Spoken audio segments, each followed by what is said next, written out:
Well, ladies and gentlemen, it's Monday, and now the Divas are ready to take over the land of Dawn in the Female Pro League Season 1 Frozen Diva. It's gonna be scared yet to witness their journey, and alongside me, we're gonna have a man who's also coaching a few of them. Synchro, my boy.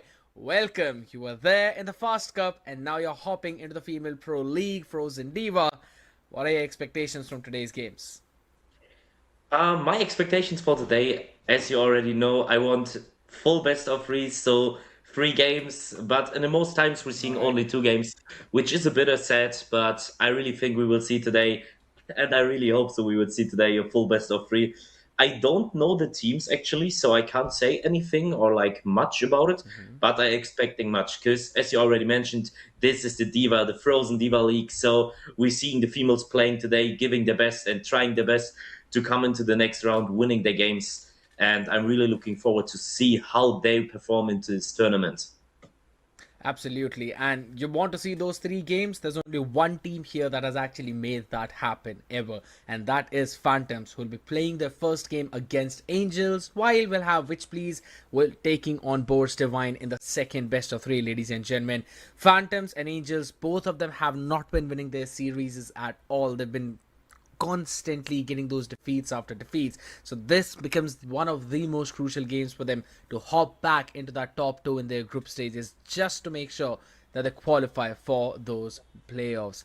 Out here, as we have a look at the roster of Phantoms, Synchro, we don't have any change. It's all going to be the same. Yeah, that's right. We have Involtino, Wat, I just say Exe, Yatuli, Inechu, and Milia for the side of Phantom. I'm really expecting pretty much of them because I didn't saw any of these teams yet right now. For the side of Angels, we have Celine, we have Shuri, we have Just Claude, Makima, and Zutsune. I'm sorry if I butcher these names. I give my best to pronounce it right, so I'm really sorry if it's not. But as we already mentioned, I'm expecting much from these players. I really want to see how they perform because I don't know these people. I don't know their playstyle. I don't know their draft. So I'm really looking forward for it. Angels played their very first best of three series last time when they showed up here on Female Pro League, right? And yes, it did not go into their favor. If anything, they had to face the defeat, but it's absolutely understandable, right? It was the Boars lineup against them, so it's totally cool. But now this becomes the important stepping stone for them. Phantoms, they'll be facing right now, have also faced the defeats against the same opponents, and they're the kind of wounded lionesses as well, so you don't really want to take the fight against them unless you are ready to finish them off. And this is exactly what this best of three is about, ladies and gentlemen, because it's not just about a battle of a win and loss, it's a battle of survival in the group stages.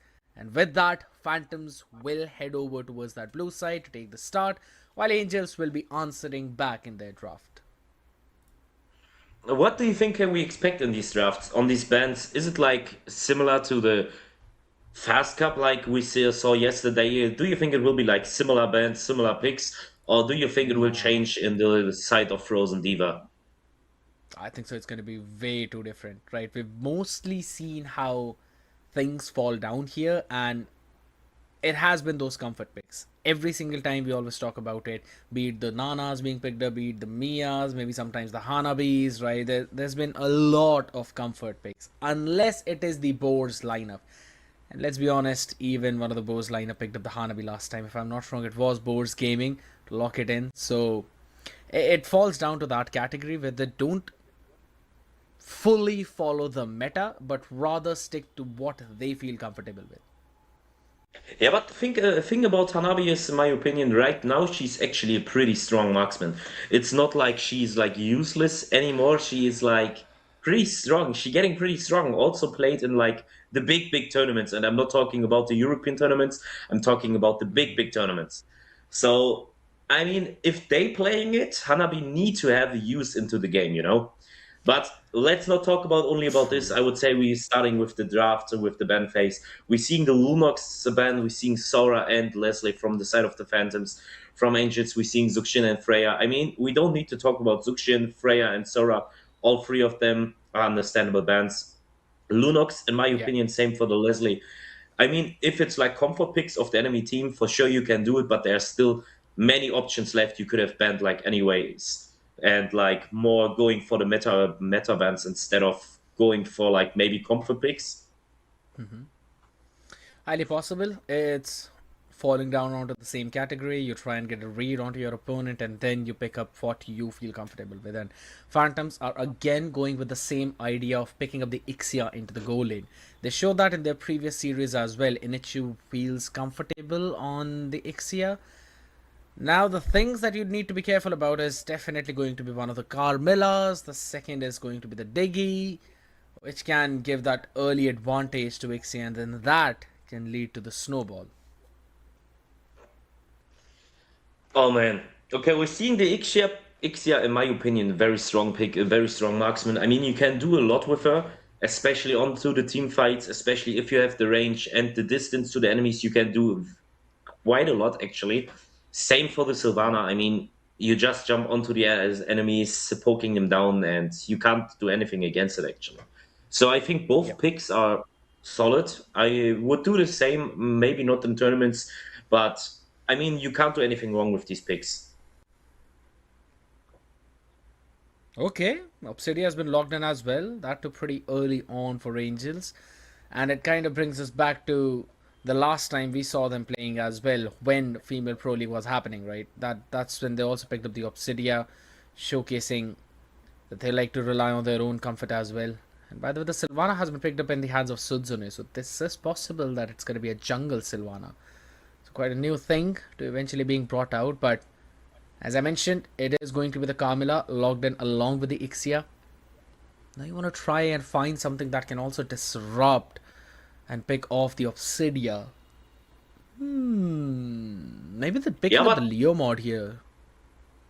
yeah, but I would say the same. But if I'm looking for the picks right now, as we already talked about it before, about like the difference between their drafts and the side of Frozen Diva and the side of like the Fast Cup or like the top European teams, it's complete different right now. I never saw an Ixia, never in Camilla, Sylvana, or an Obsidia.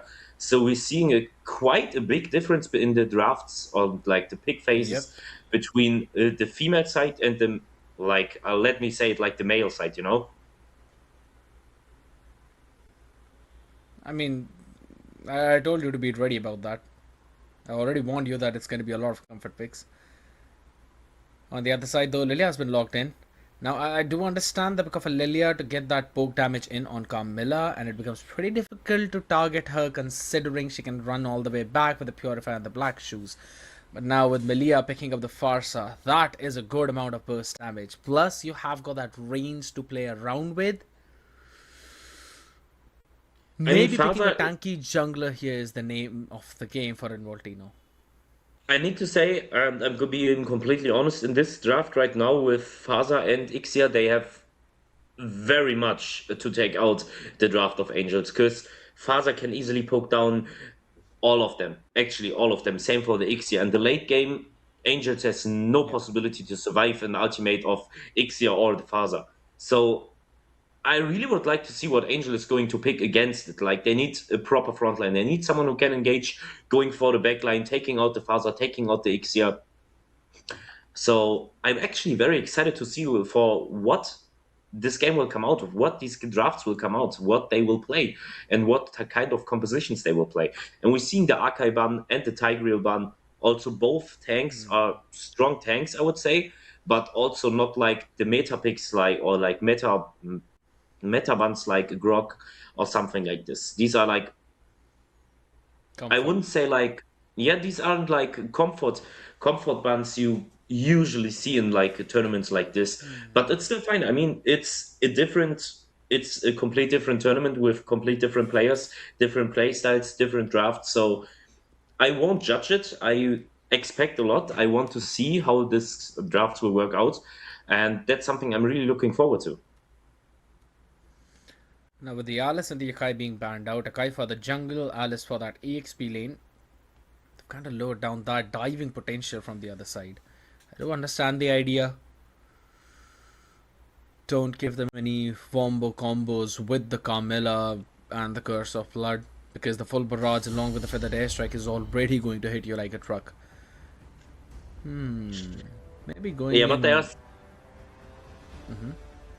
there are still like very many options, especially for the XP lane. There are very many options left, like Yuzong, like Lapu Lapu. So you have quite a lot of options left for the side of Phantom to and like to pick for the engagement. So you can easily going for the dive, going for the engage. But at the same point, also we need to say Angels still need their Roma, and there are still Romas like Grok, Gato Kacha, both still open. Both are very great Romas, great Hilda. heroes. So yeah, also the Hilda, but I don't know if Hilda is like that kind of pick for the draft of Phantom against the Nixie and the Father. She will have an open path to reach the far side and the Ixia, so that's going to be one thing. Plus, it might become pretty annoying to deal with her considering she will heal herself back up once she's in those bushes. So that is one way I can see Shori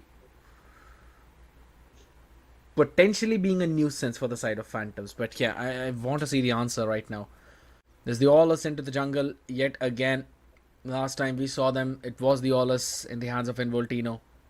She was able to make it work in one game though, but not in the other, so it was kind of tough.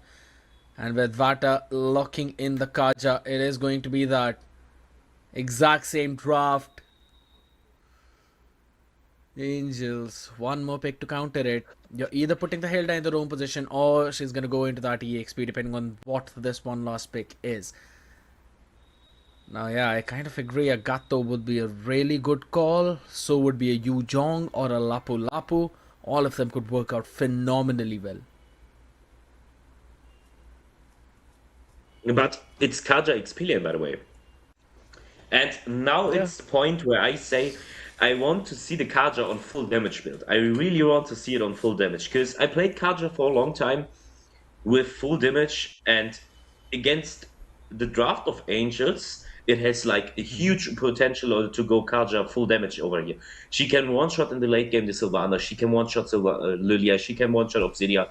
So it would be actually a pretty huge True. opportunity. But at the other point, or like the other side, if they go in Kaja tank, they still have two good fronts for the Ixia and for the Faza. So this wouldn't be bad as well. For the side of Angels, we're seeing Hylos. I mean, now they have the diving potential, especially with the Hilda and the Hylos together. They can easily going in for the Faza or the Ixia. So I think this will change my opinion about the game a lot. 5 seconds till the enemy reaches the battlefield. I think so. At this point, with that Hylos lock in, we both would agree that it kind of falls in the category of Angels having won that draft, ladies and gentlemen, as this is the battle of survival in the Female Pro League Season 1 Frozen Diva. It's brought to you by ESEL. And that's exactly where we're also watching this event happen.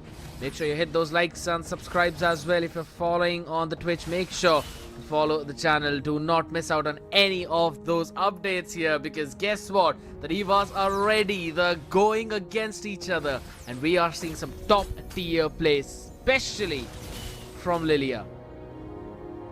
Okay, but now my favorite, most favorite question of every game: who do you think will take the first win? I think so. This time I'm straight up gonna go with Angels, because with that high loss pick, they have the poke, they have the dive. You going for Angels? Yep.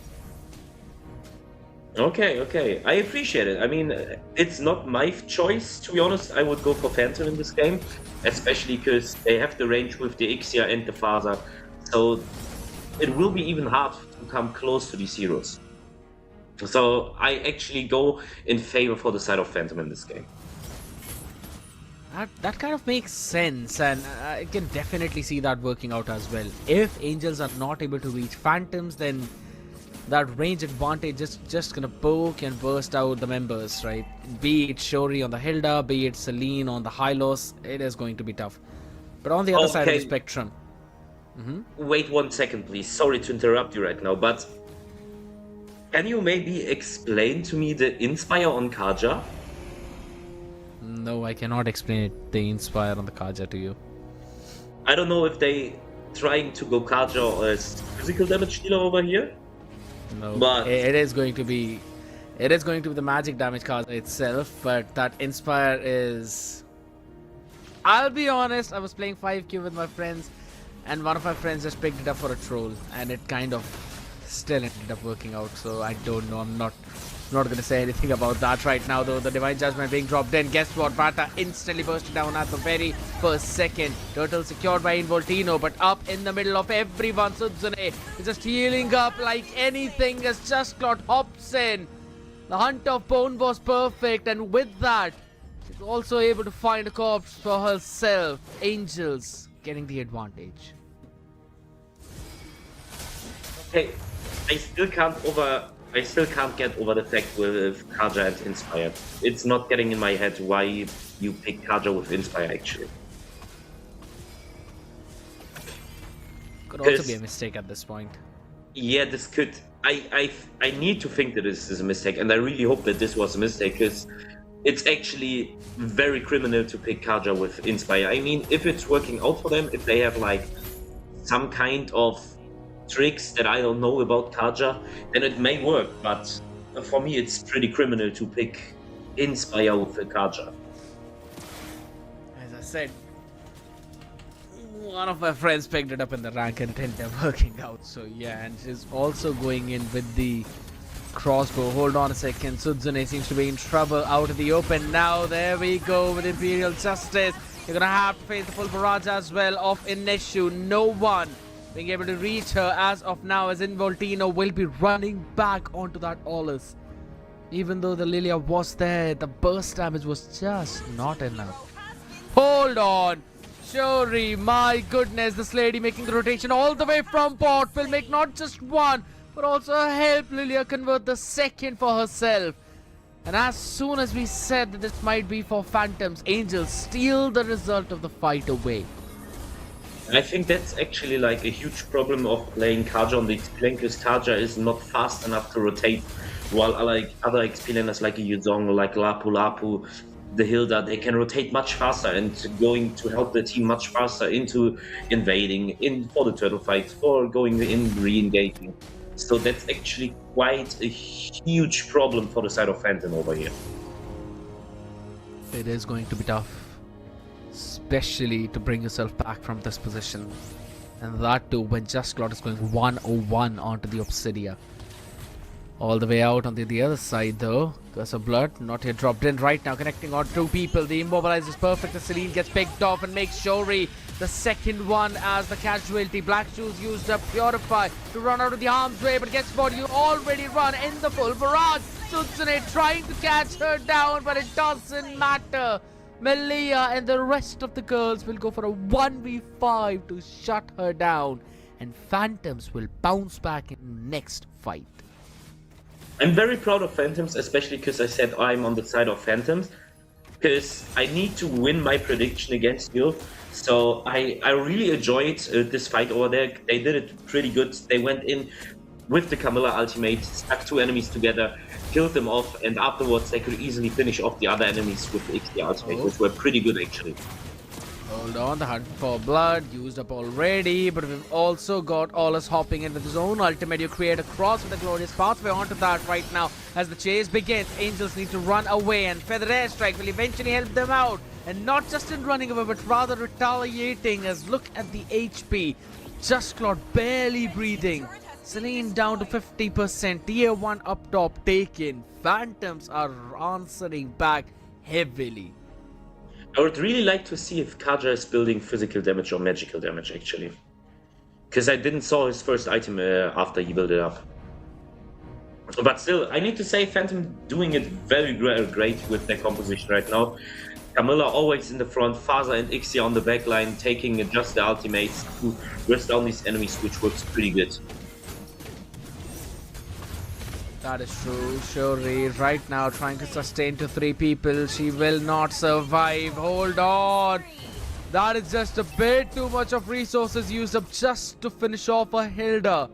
Undying Fury at the very end to get that confirmation as the tier 1 down bot falls. But it was traded up in mid by picking off Melia. Oh man. I need to say Ixia is playing it very good in this game. Also, the invades and the ganks from the side of Phantom are also pretty on point actually. They're doing their job, going in for the engage, taking out an enemy, taking the turret down, which gives them all good gold leads. They have already like 2k gold lead, which is pretty good. Having the positioning on the turtle right now, but both teams having the positioning actually. But I think, and I need to say it, the fact that Hilda is still on the bot side, she maybe can trade with the bot turret, but I think this turtle will go in favor to the side of Phantom. Right now, considering they have got the advantage, and with that Divine Judgment, Celine is going to be deleted before she can drop the ultimate down. No glorious pathway there. Full barrage dropped in along with the feather edge strike. And that zone, that triangle of death, you call it a Bermuda Triangle at this point, is too difficult for Angels to deal with. And it is a tier 1 down bot. But Phantoms answer back by taking one in mid. Yeah, but they just hopped, just because of this turtle fight, they hopped from a gold difference from 2k gold, they hopped on to 4k gold, which makes them a lot of space. They got the mid lane turret, which also creates much more space over the map. They have much more map awareness already.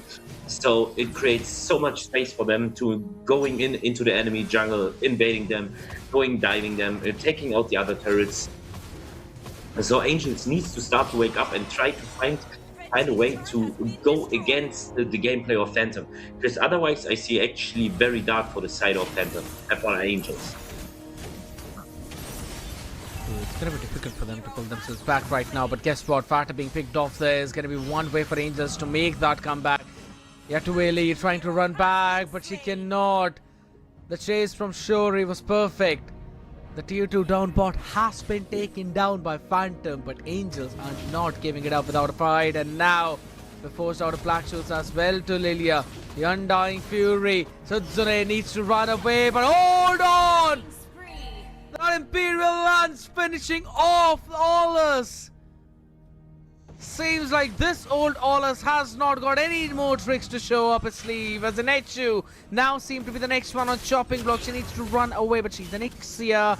Not a lot of mobility, but the landing of the skill 1, skill 2 definitely helped her create that distance. I actually need to say I don't know if the fight on the bot side was that worth for the side of Angels, because the Phantom still got the bot side turret, plus they got the protection of the bot side turret, which creates already, especially if they're getting the Lord now, they created much space for the Lord fight. Right now, that is a big if, that is a big question, because up on top is where the feathered airstrike is being dropped. You already have the lightning punch and picked up for Melia. She will have that damage, but Angels going in for that Lord dance right now, setting things up, ready up. Glorious pathway being dropped in. Shuri has to go all the way down bot to deal with Vata. But guess what? In the meantime, Just Lord was able to take one down. 1v1 in the bot. You've got the Divine Judgment on the face. Inechu though up on top will be able to take down Sudzune. Back and forth fight going on as Just Lord should potentially have a ton of stacks off a passive right now. That means a lot more damage for this Obsidia once the entire build is completed, as she reaches that level 12 mark. Angels are taking control. I just thought right now, scared. I had this Kaja is actually building on physical damage.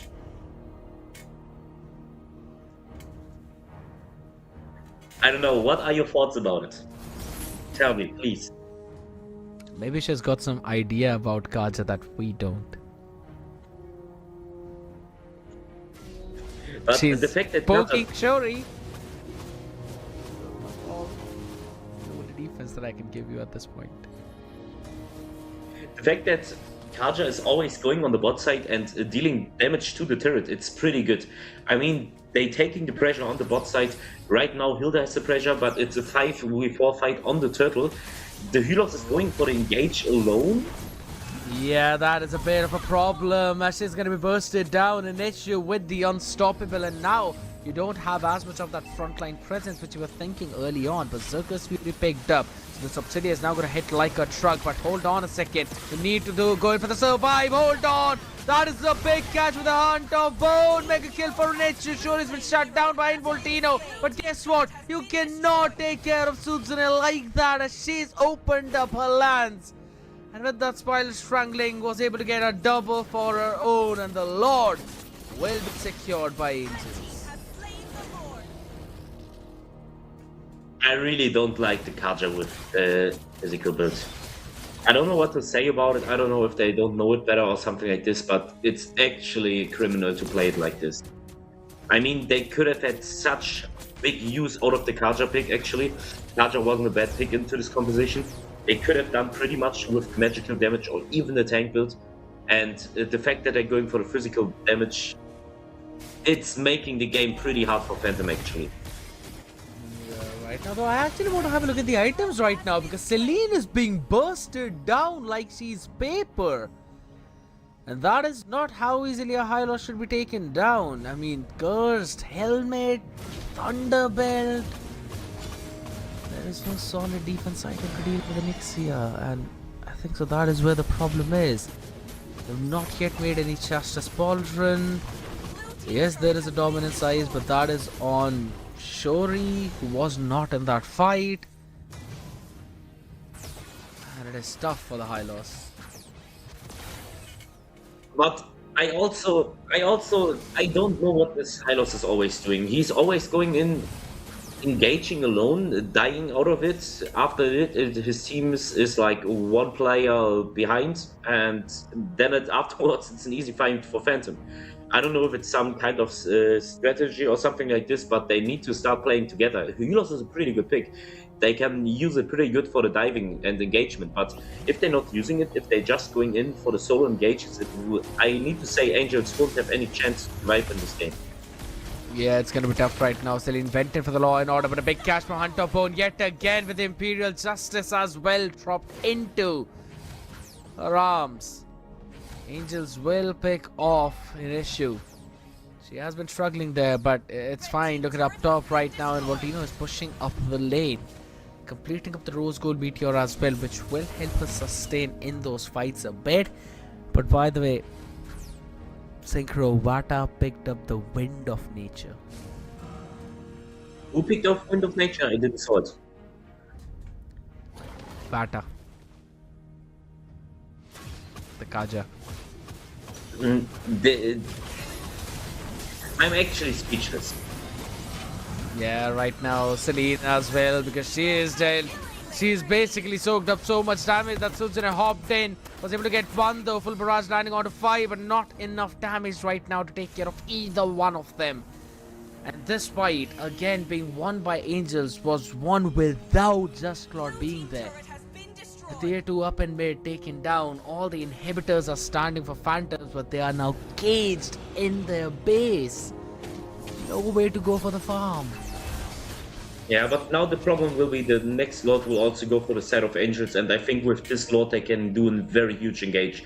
I mean, they have the Lilia, they have the Obsidia, they have the Sylvana, so they have very much engagement, very much dive, especially also with the healer and the healer, so it will be pretty hard for them to defend the Lord. I mean, they have the Ixia and the Father, so they have pretty much range actually, but I don't know how well they will be able to use it.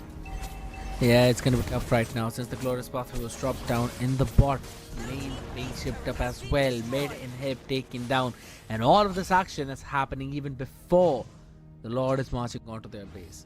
Vata is gonna make sure that there is no pressure on Phantoms, at least from up top, but guess what?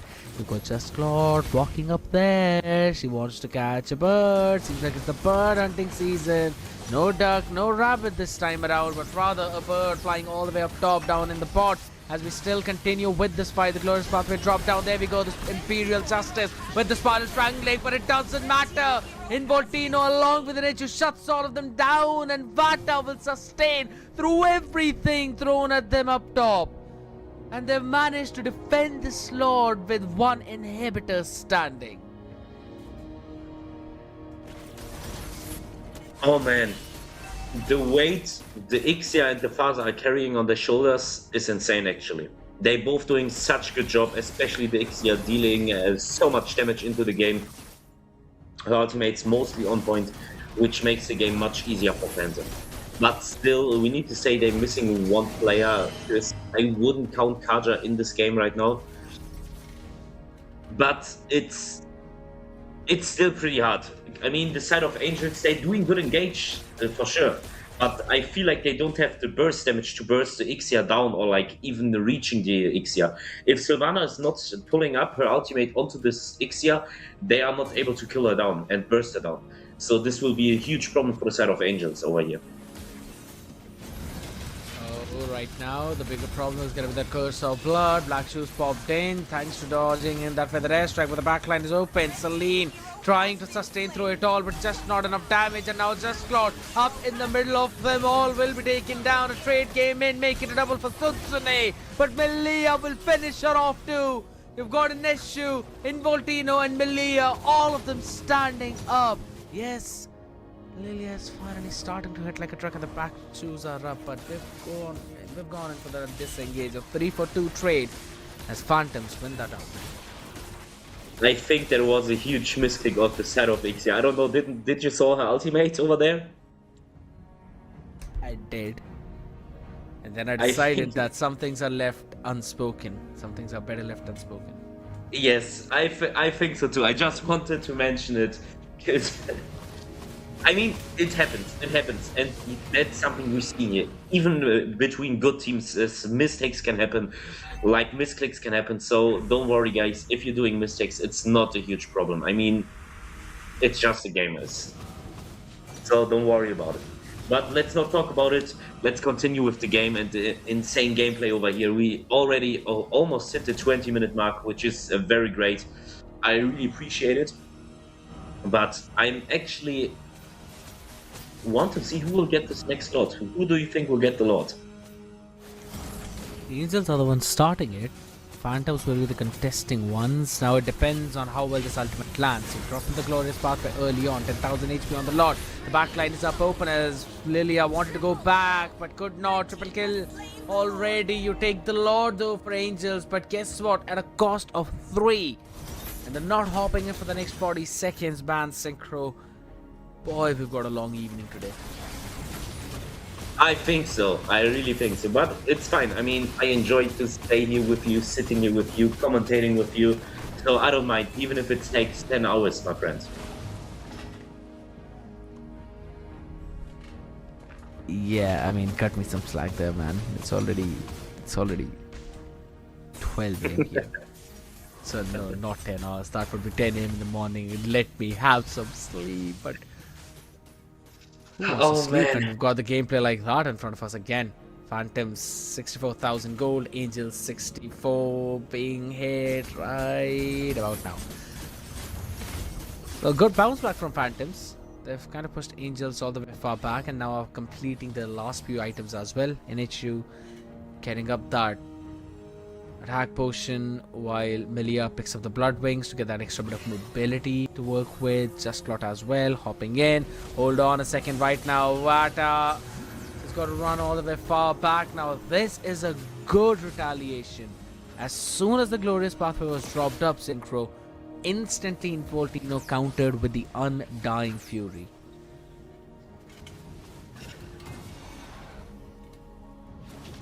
I mean, we see everyone with the full build.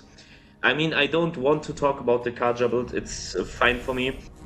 I think Faza has the chance to change her build maybe a bit. I mean, Wishing Lantern against Wishing Lantern would make a good idea. Oh man, but I really feel the weight on Ixia's shoulders. I need to completely say it. I really feel the weight on her shoulders in this game. We're seeing such. Oh, hold on. That's Synchro. That's such a nice catch on Voltino. That to 10 seconds before the Lord. Now the retry is not there. And Phantoms have got numbers disadvantage, so they cannot even force a fight. Yeah, and that means the fourth Lord for the side of Angels. Oh man, imagine 4 Lords. This is huge. Oh man. I don't know what to say in this game actually, because it's like a bouncing ball which bounces back the whole with every single minute. And seems down like towards the board, Vata gets picked off as well right before the Lord marches down as she's out for the next 1 minute, and the Lord is now going to take only 15 seconds to walk from base to base. Do you think it's a defense or no? I mean, they still have Faza and Ixia left, right? And we saw the damage of the Ixia. She bursted down 3 enemies within a second. So it is defendable. Oh, glorious pathway being dropped in from the right side as well. Nechu will have to reposition. Full barrage now dropped in along with the feather airstrike just to zone every single one of them off. So it's rightfully, as you mentioned, it has been defended, but guess what? Maybe not well enough. Celine getting shut down. Immortality being popped up as well. Just Claude deleted in a second. Make it a maniac for Inechu. She did not fall once. But man, she made Angels fall time after time. Michelangelo. They have pretty much time right now to march through the mid lane, just going for the finish. They have the time. They actually have the time right now. So I hope they're going to do it actually, because it is their chance to win the first game. It is a chance for the side of Phantom to win the first game. And if they're not using it, then it's... I can't say anything against them. I mean, it's such a well-painted fight. Call Phantom Michelangelo at this point, because that's how amazing they made it look like. Easy defend on the Lord, and then a straightforward retaliation. 1 more second for Celine to hop up, but she can only witness her crystal being taken down in front of her eyes. Big win coming in for Phantoms right now as Angels now trail 1 game. I think I don't need to say anything about the Ixia. Very great job, very well done. I'm missing a bit like blade armor on the side of Hilda, especially against the Ixia. At the same point, I mean, I don't need to say it again with the Karja build. I won't say anything against it in this game. But it felt like, even with the physical defense, I felt like Hylos and Hilda getting shredded too fast by the Ixia. I mean, it was pretty good for them. They did a very good job, especially huge shoutouts to the Ixia. It played very, very good. She did such great job. But it's still, I can't get over the fact with the Karja build. But it doesn't matter. It's the 1.0 for the side of Phantom. We were hopping into the next game as soon as possible. And then we will see the next game between Phantom and Angels. And do you think the Ixia will be a target ban in this game? I mean, she showed us her performance. Possibly. And for me, this could be a target ban right now. I think so, either the Ixia or the Farsa. You can't really allow both of them to flow through right now, considering Angels are now also on the blue side. They'll have the opportunity to dictate the draft, so Phantoms will be answering back. But yeah, I kind of agree. If in case you don't find a way to deal with her, just ban her out. That's the only thing that I can also think of right now. So maybe a respect from Angels. Yeah, but I don't think that Faza was like that huge problem for the side of Angels, actually. I think the Ixia was much more of a problem for the side of Angels than the Faza was. I mean, she was, and to be honest, if you're able to burst down through the high loss of Selena just like that, yeah, I mean, that speaks volumes. Just Claude, Makima, neither of them would be able to survive in that scenario. So that is kind of tough right now for Phantoms to deal with, but out here, Angels again onto that struggling end. There's this one thing, right? To be honest, I kind of agree with you on the fact as well that Vata on that Kaja with that physical build was not really having a ton of impact in the team fights, but she was constantly putting that lane pressure, right? Being that one annoying Zilong we always have in the ranked games. I know you're watching this stream. Don't pick Zilong and don't do like that. So coming back onto the same thing, yeah, she Don't be the dark constantly system. pressurizing. Yeah, but here we just see it. Okay, wait a second. Wait a second. I understand that they're going to ban the Ixia. I really understand it. But the Kaja? But for me, if I see a Kaja playing with a build like Yeah. this, I would go for come, pick it in the next game again, pick it again. Okay, but it's fine. Yeah. It's not my choices here. I'm just here to commentate. But also the Lunox ban again, as it was in the first game. It's a it's a very good ban, I guess. I mean, she's pretty decent in like every lineup. We've seen the Ixia, Zuxin, and the Zora ban as well. True. But I really want to see Inechu playing another marksman because she made such good performance on this Ixia. So I really would like to see what is she capable of doing with another marksman. Yeah, to be honest, that is something which we'd all want to know for. But for now, it's going to be the first pick, Leslie, for Just Clot. The one that was banned out multiple times in the previous game has now been allowed to flow through. Maybe this is the start of something new. Yeah, for sure. But we're seeing the Leslie. What is your opinion about Leslie? Pick up Freya, then she's done. I think there is more than just a Freya to pick off, and she's done. Actually, I mean, Possible. Leslie has a very huge damage output, especially in the late game. Also, I would say also in the also in the mid game as well. But she's too easy to be taken out, you know. So I think this will be a huge problem, especially with seeing the Hanabi right now. We just talked about it in the draft before. There is the Hanabi pick. I mean, it's right now a good marksman, maybe not one of the best, but it's a good choice mostly. And we're seeing a Zetian.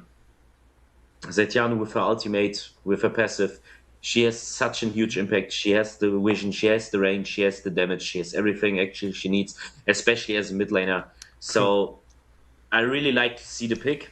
I really like to see it. But something I'm more curious about is the next thing that Vata is going to put out. I don't know. Maybe we're going to see a Layla on Mage or something like this could be possible. Yeah. But I'm really, really excited to see what she will pull off in the next game. As much as you're trying to put in ideas in the heads of a lot of people there, yeah, Synchro, I don't think so that's going to happen. So today, locking in the Sylvana along with Selena locks the Tigreal. Alright, that Don't is kind of fair. don't say you don't think that something like this will happen. I mean, I would never have thought that someone is going I to play Kaja know. with Inspire on physical build. I mean, I can still see a way for it to work, right? And that's what Vata decided to show us as well. Push the side Nah, lanes, take the fight there. That's all. I really thought about it. I really thought about it as soon as I saw it. I tried to find every possible way, like how it is possible to play it like this. I It's don't not. find a way.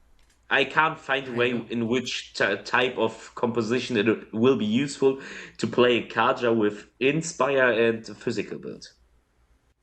True. I mean, that is definitely a big question mark out. But on the other end of the spectrum, it's a lock in onto the Alice. Involtino could potentially go in for that jungle Alice as well. While it could also hop into the EXP. So a very nice flex pick from Phantoms right now. And right off the bat, they ban out the Louis, defeating any kind of counters for Melia in that mid lane. And I think so. They would also want to ban the Lilia. I mean, we see already three magical mage bands on the side of Phantom.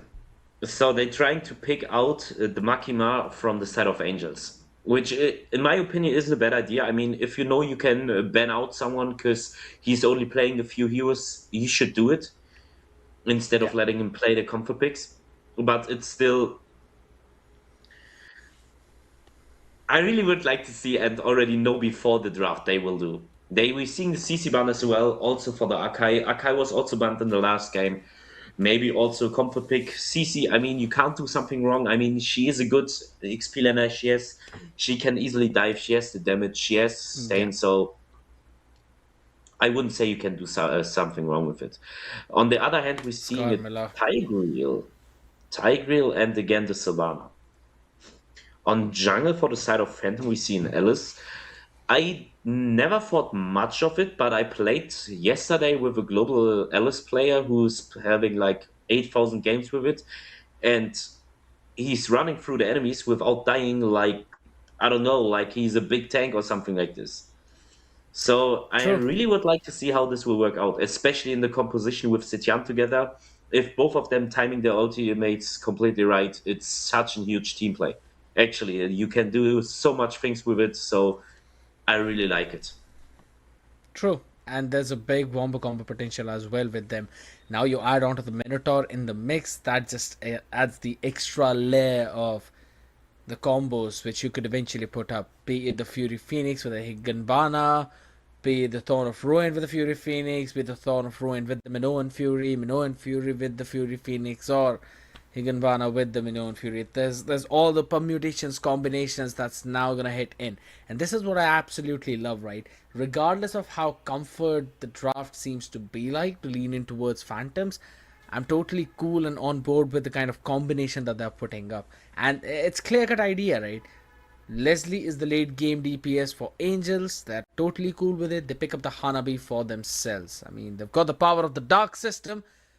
Might as well pull it to fruition. I mean, I really like Minotaur in this pick. I think Tigreal could be the better pick than a Minotaur, but the fact that the reason I don't like Tigreal, let me say it like this: we have Zetian's passive, we have Hanabi with the passive. As soon as he got shield, she can't get immune. We have a Minotaur who is pretty tanky, and Alice can easily get out of an ultimate like this as well. So I think the Tigreal pick wasn't like the best pick or like the best choice you could have made in this game as a roamer. Maybe. Kind of showed her cards a little bit early on, right? And now on the back of it, you don't really have any way to give that big setup to your team.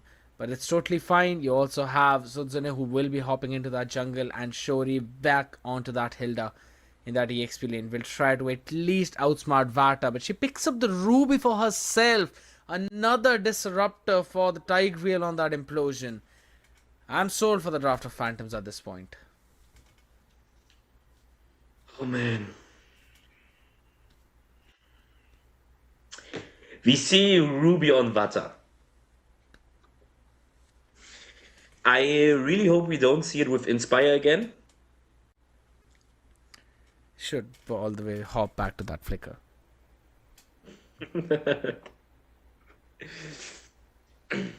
Oh man. But let's just based on the draft, which team, in your opinion, has the better composition? I mean, if I had to pick one, I think so. I'm pretty sure I'm going to go with Phantoms, ladies and gentlemen.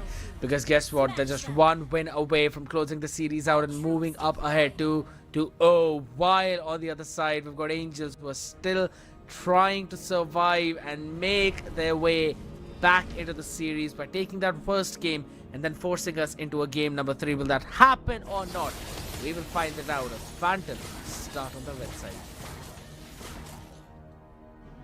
Oh, that was such a huge poke on Zetian. Oh man, I don't know what Minotaur is doing. I actually don't know what Minotaur is doing. Zetian is suffering on the mid lane and Minotaur is not even trying to help. She lost 4 minions. She lost all her full wave. That's such a bad play, not gonna lie.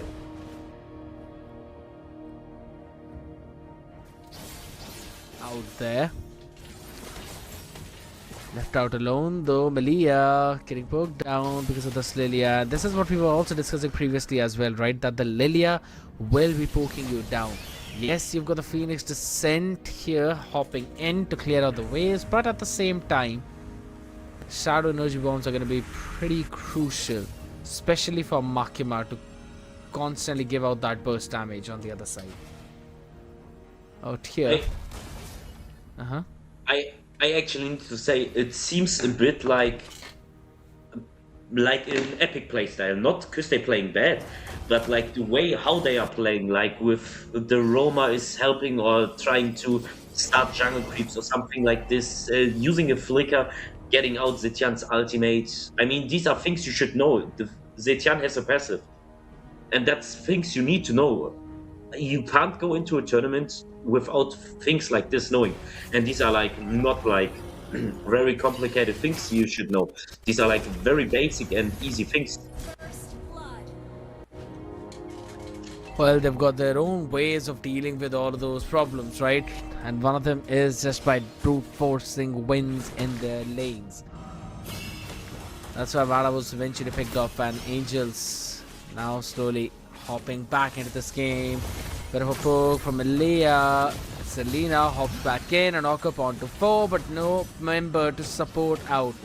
With the Revitalize also dropped in, this is going to be yet Willy picked off yet again. Now the turtle out left in the open as well. The red tree connects, but it's in Voltino to actually lock it off. It's on a pro, and since it was connected now, she's got to run back to safety. Fury Phoenix used up, but it doesn't matter as Vata gets picked off again.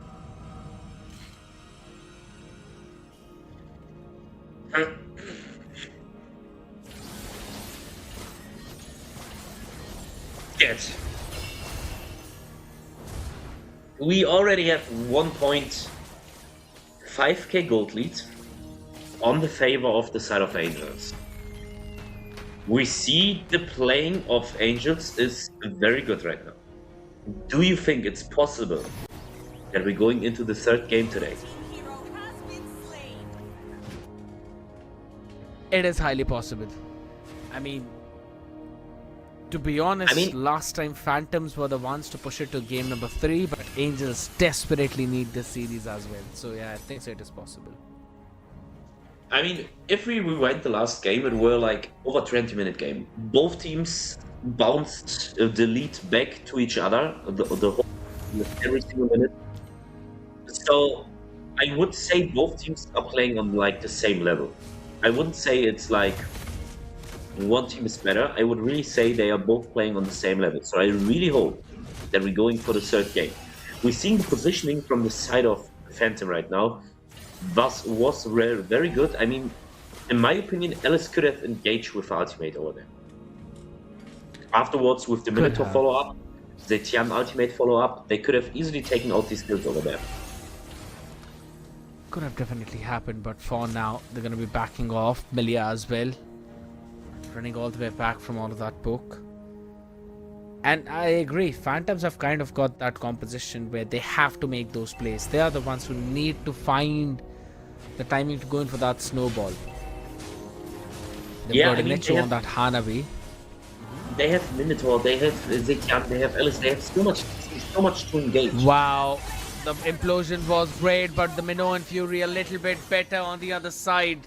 Turtle though secured, so enough time was bought, and now Just Claude instantly hopping into that fight to try and find certain equalizers, but with that, it's a disengage. 4-1, almost 2,000 goal lead for Angels.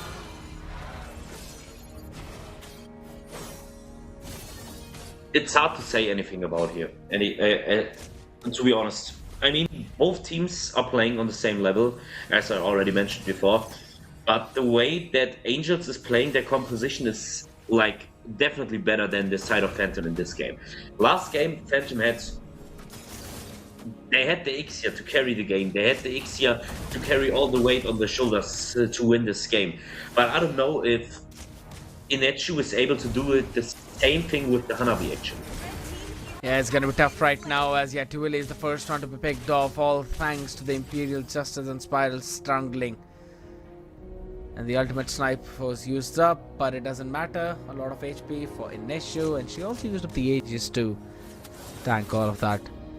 Now, Just Claude need to find that poke, right? You hop back up in front, you get that passive shot in, you already go back into the same position. So that poke gameplay is going to continue up top. While Ineshu can heal herself back up as soon as she uses the Ninjutsu Equinox.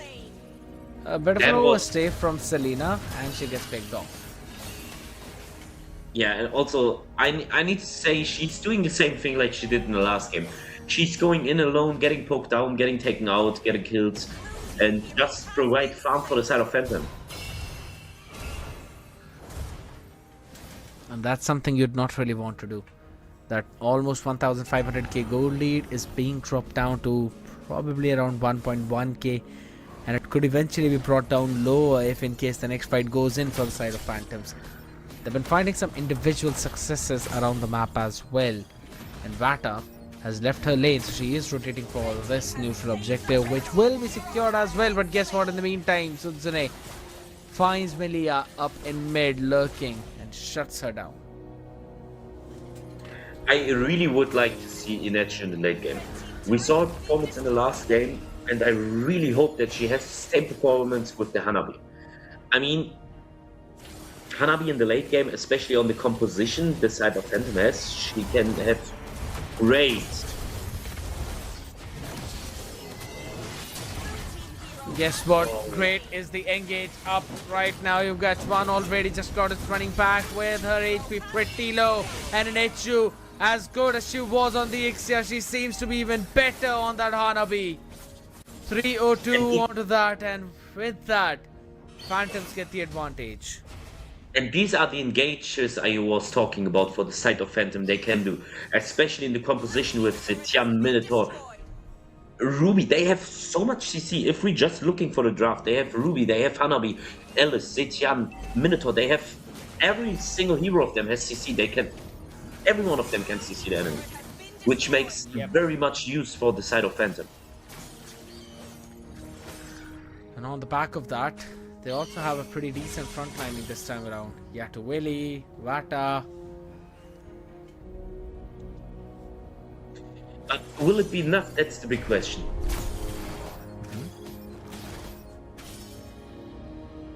Endless battle being picked up right now.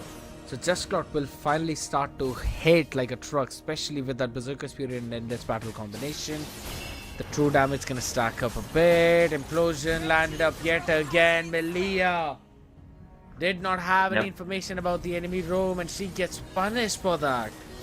Nah, I wouldn't say even about any informations about enemy heroes. I think there was just like a very huge. It was just about the placement. I mean, she was staying alone without any help from his teammates onto the enemy blue buff, which is a huge mistake, especially as a mid laner, because you get poked down so fast. Yeah, right now the same thing could be said for Shori as well. Instantly bursting down on that Hilda. As Just Cloud joins in the fight though, but a bit too late as the Trinity is now completed for Inechi. As she picks up the golden staff, she picked up the demon sword in the previous fight, so she's kind of snowballing out of control and becomes the next win condition for Phantoms.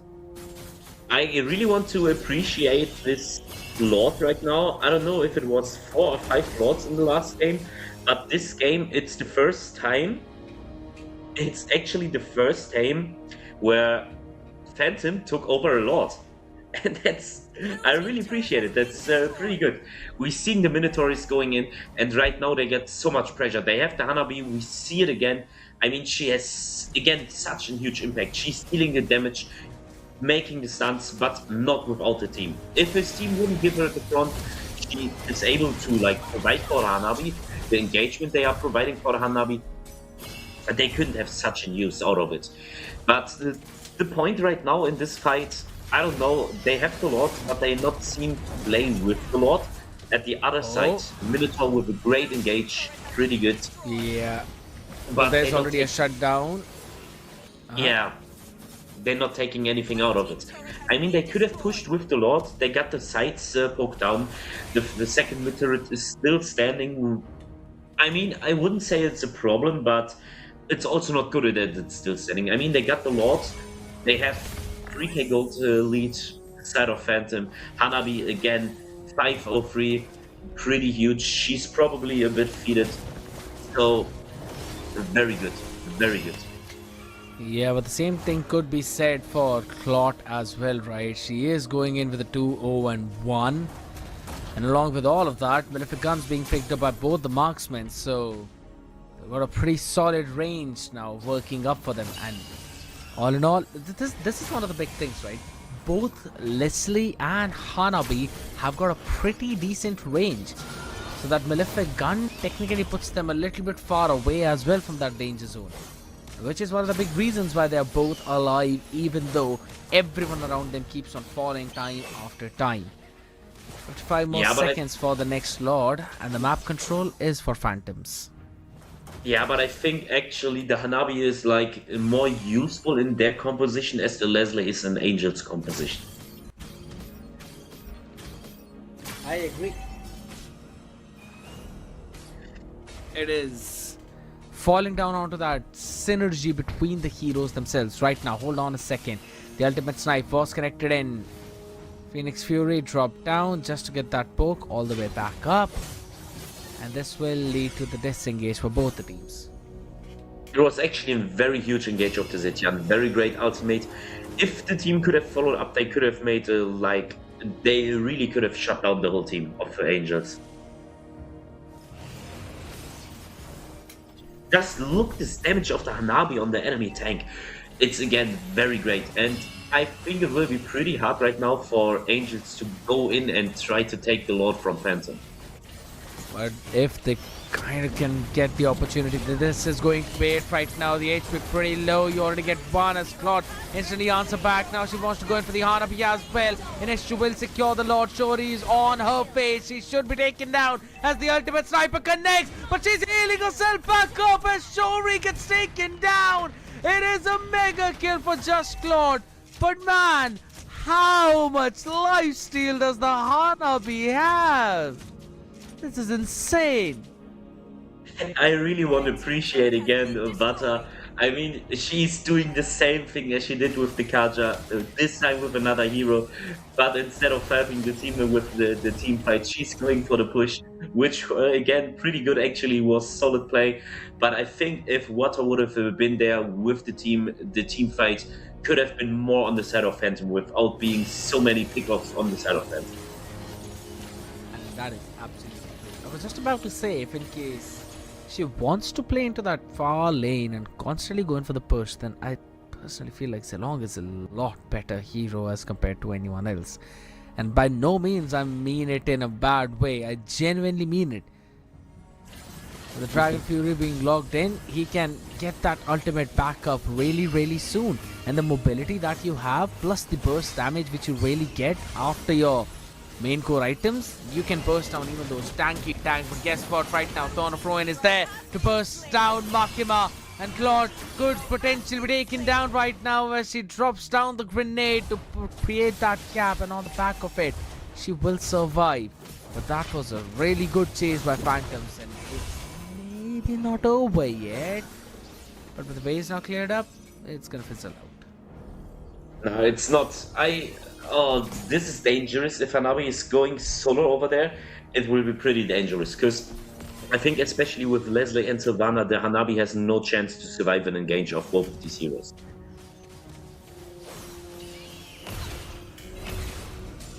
Right now they're gonna be trying to... They're almost taking down that mid tier 2 here, right? That they haven't just penetrated through it yet, but with the wave hopping in from mid, they should be able to.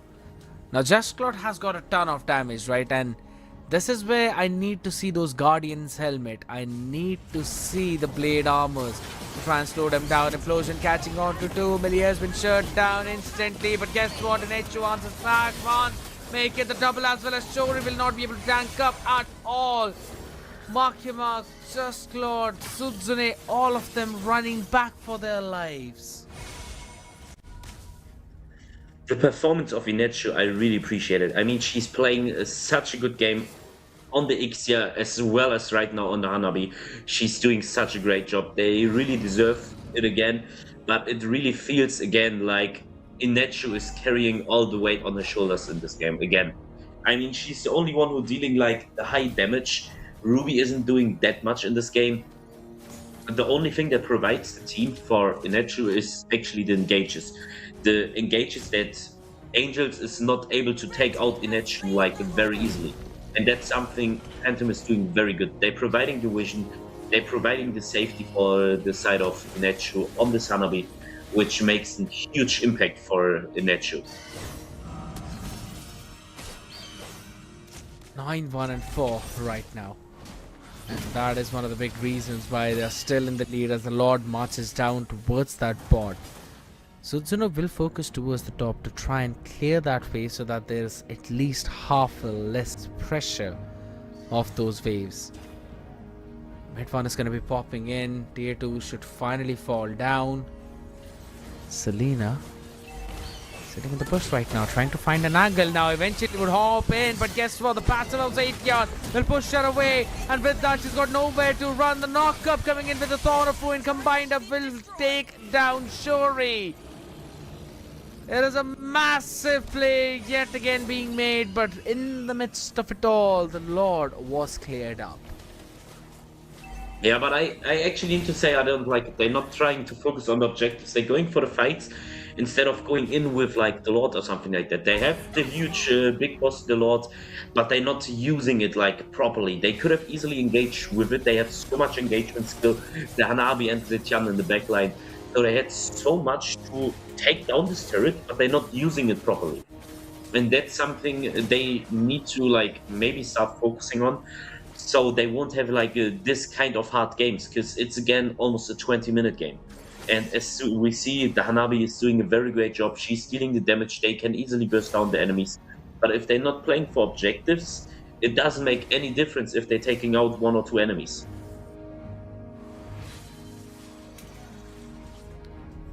One of the toughest things right now that Phantoms have been dealing with is the fact that Just Lot on that Leslie hasn't died once. 5-0-2, even in Necho has been picked up once. So you can clearly see that the positioning of this Leslie has been on point throughout the game. And that is where I could see the problems for Phantoms lie. Because until you finish off that Leslie, you will have the splash damage from Makima as well on that Lilia. And then Just Lot right from the backlines will be able to poke the heck out of you. Which is not going to be as good as Melia potentially. But wait a second, they were going for the engage right now. Minnow and Fury. But on the back of it, everyone's been falling back. Imperial Justice landed in no women's land. Which eventually means that both the teams will hop back. This will be again the 4th Lord for one of the teams already in the last game, but not Phantom. In the last game, Angels had 4 Lords. I don't know if Angels is able to get the Lord, but otherwise, it's Phantom. Again with the 4th Lord. Let's see if they actually get it or not. Because you can clearly see the positioning from Makima, and the only reason why she can hop all the way up front is because she has got the black shoes. Thorn of Ruin used up by Involtino, catching no one. Vata on the bot lane now seems to be in a tiny bit of trouble. Sure, he was eventually getting the better of her, so she moved back. But now with the HP back up, she will do the exact same thing, and that is to pressure the far away lane while the rest of the members of the team will take the Lord down. No contest. With that, it is going to be the Lord take. Vata down bot in the 1v4 was taken out, but it doesn't matter. She was able to buy enough time for a team to take that Lord, as I'm mentioning. 10 more seconds for the minions to march up. 40 for Vata to hop back into this game. It will still be a 5v4, but with the Lord in your favor, that is where I think the strength of your composition lies. Here, out in the open yet again in Voltino, wanting to catch Makima, who will back off. He's picked up the defensive portion as well. Yeah. I really want to see Phantom playing with the Lord now. It is the 4th Lord already. They need to start playing with it, because otherwise they won't get another turret again. And that's something they, in my mind, they really need to work on. Oh my god, hold on a second. Makima seems to be in a tough position right now. Instantly, she's gonna drop off the Phoenix Descent as well on her face. She's still trying to survive, maybe buy enough time for her team. As Il Voltino now faces off Shuri, will have to run away from her because of the damage coming in from the power of Wilderness. Out there with the implosion catching on to two people, though no Zatian this time to save their own team. The Lord has been taken care of with the mid, and it's taken down. A big knock-up with the Phoenix Fury as well dropped up. You're going to take the immortality off of Selena, who's still going to try and live up to her life though, but will not live for longer. She gets taken down as the crystal is now open. A pair of basic attacks being landed in as Sudzune falls the next one in line. Shori trying to sustain, but Involtino hops back in and takes the game home. It's a 2-0 for Phantoms as Angels fall. Oh man, what a game. I need to say again, very huge congratulations to Inechu. She played very strong. She made such good game, especially on the Hanabi as well as the Ixian the last game. And I really need to say, if I could choose an MVP for this game, I would definitely go for the Hanabi for this best of three. She would be my MVP. She made such good plays. But we shouldn't forget about the team because we saw the Minotaur, Alice, Zetian engages. We saw everyone putting all out at once, which provides just everything the Hanabi needs to going into this fight. And that's, I want to give a huge shout out to the side of the team. Congrats to win, going in for the next game, next round, and that's huge congratulations. I mean, Just Claude also very huge. She didn't even die once in the game. 503, Yeah. huge. It was also a very good performance, but it was just not enough. It wasn't enough.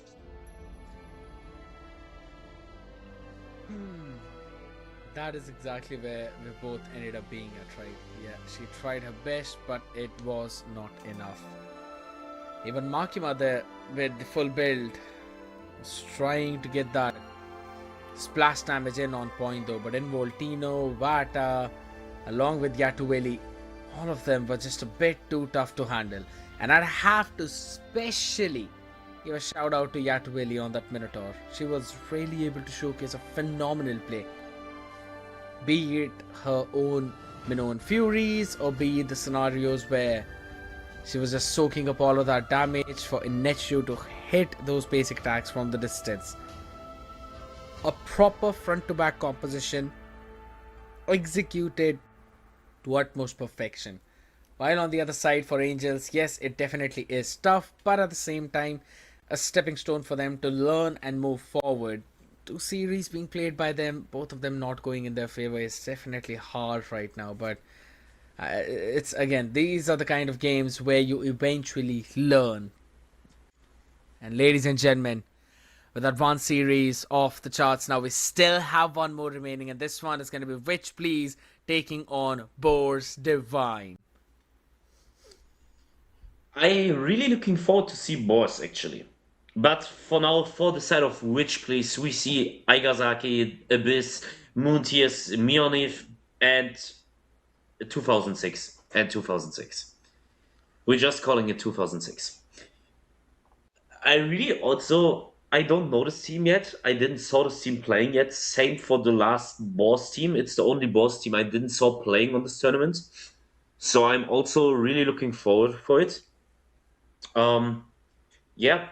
Do you think the drafts will be here like the same as we saw in the last games, or it will also change? What is your opinion about it? Highly possible it might fall down to the comforts yet again though, but Boars Divine this time. Again, we have a look at the roster. Kang Shana, Kishi Kaise, Kashap Antichrist, Siora, Kisil. All of them are pretty solid in that lineup, right? We have seen them perform previously.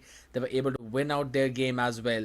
So definitely looking pretty solid there in terms of the performance. Just like the other two rosters of Boars, they haven't really dropped down any series at all.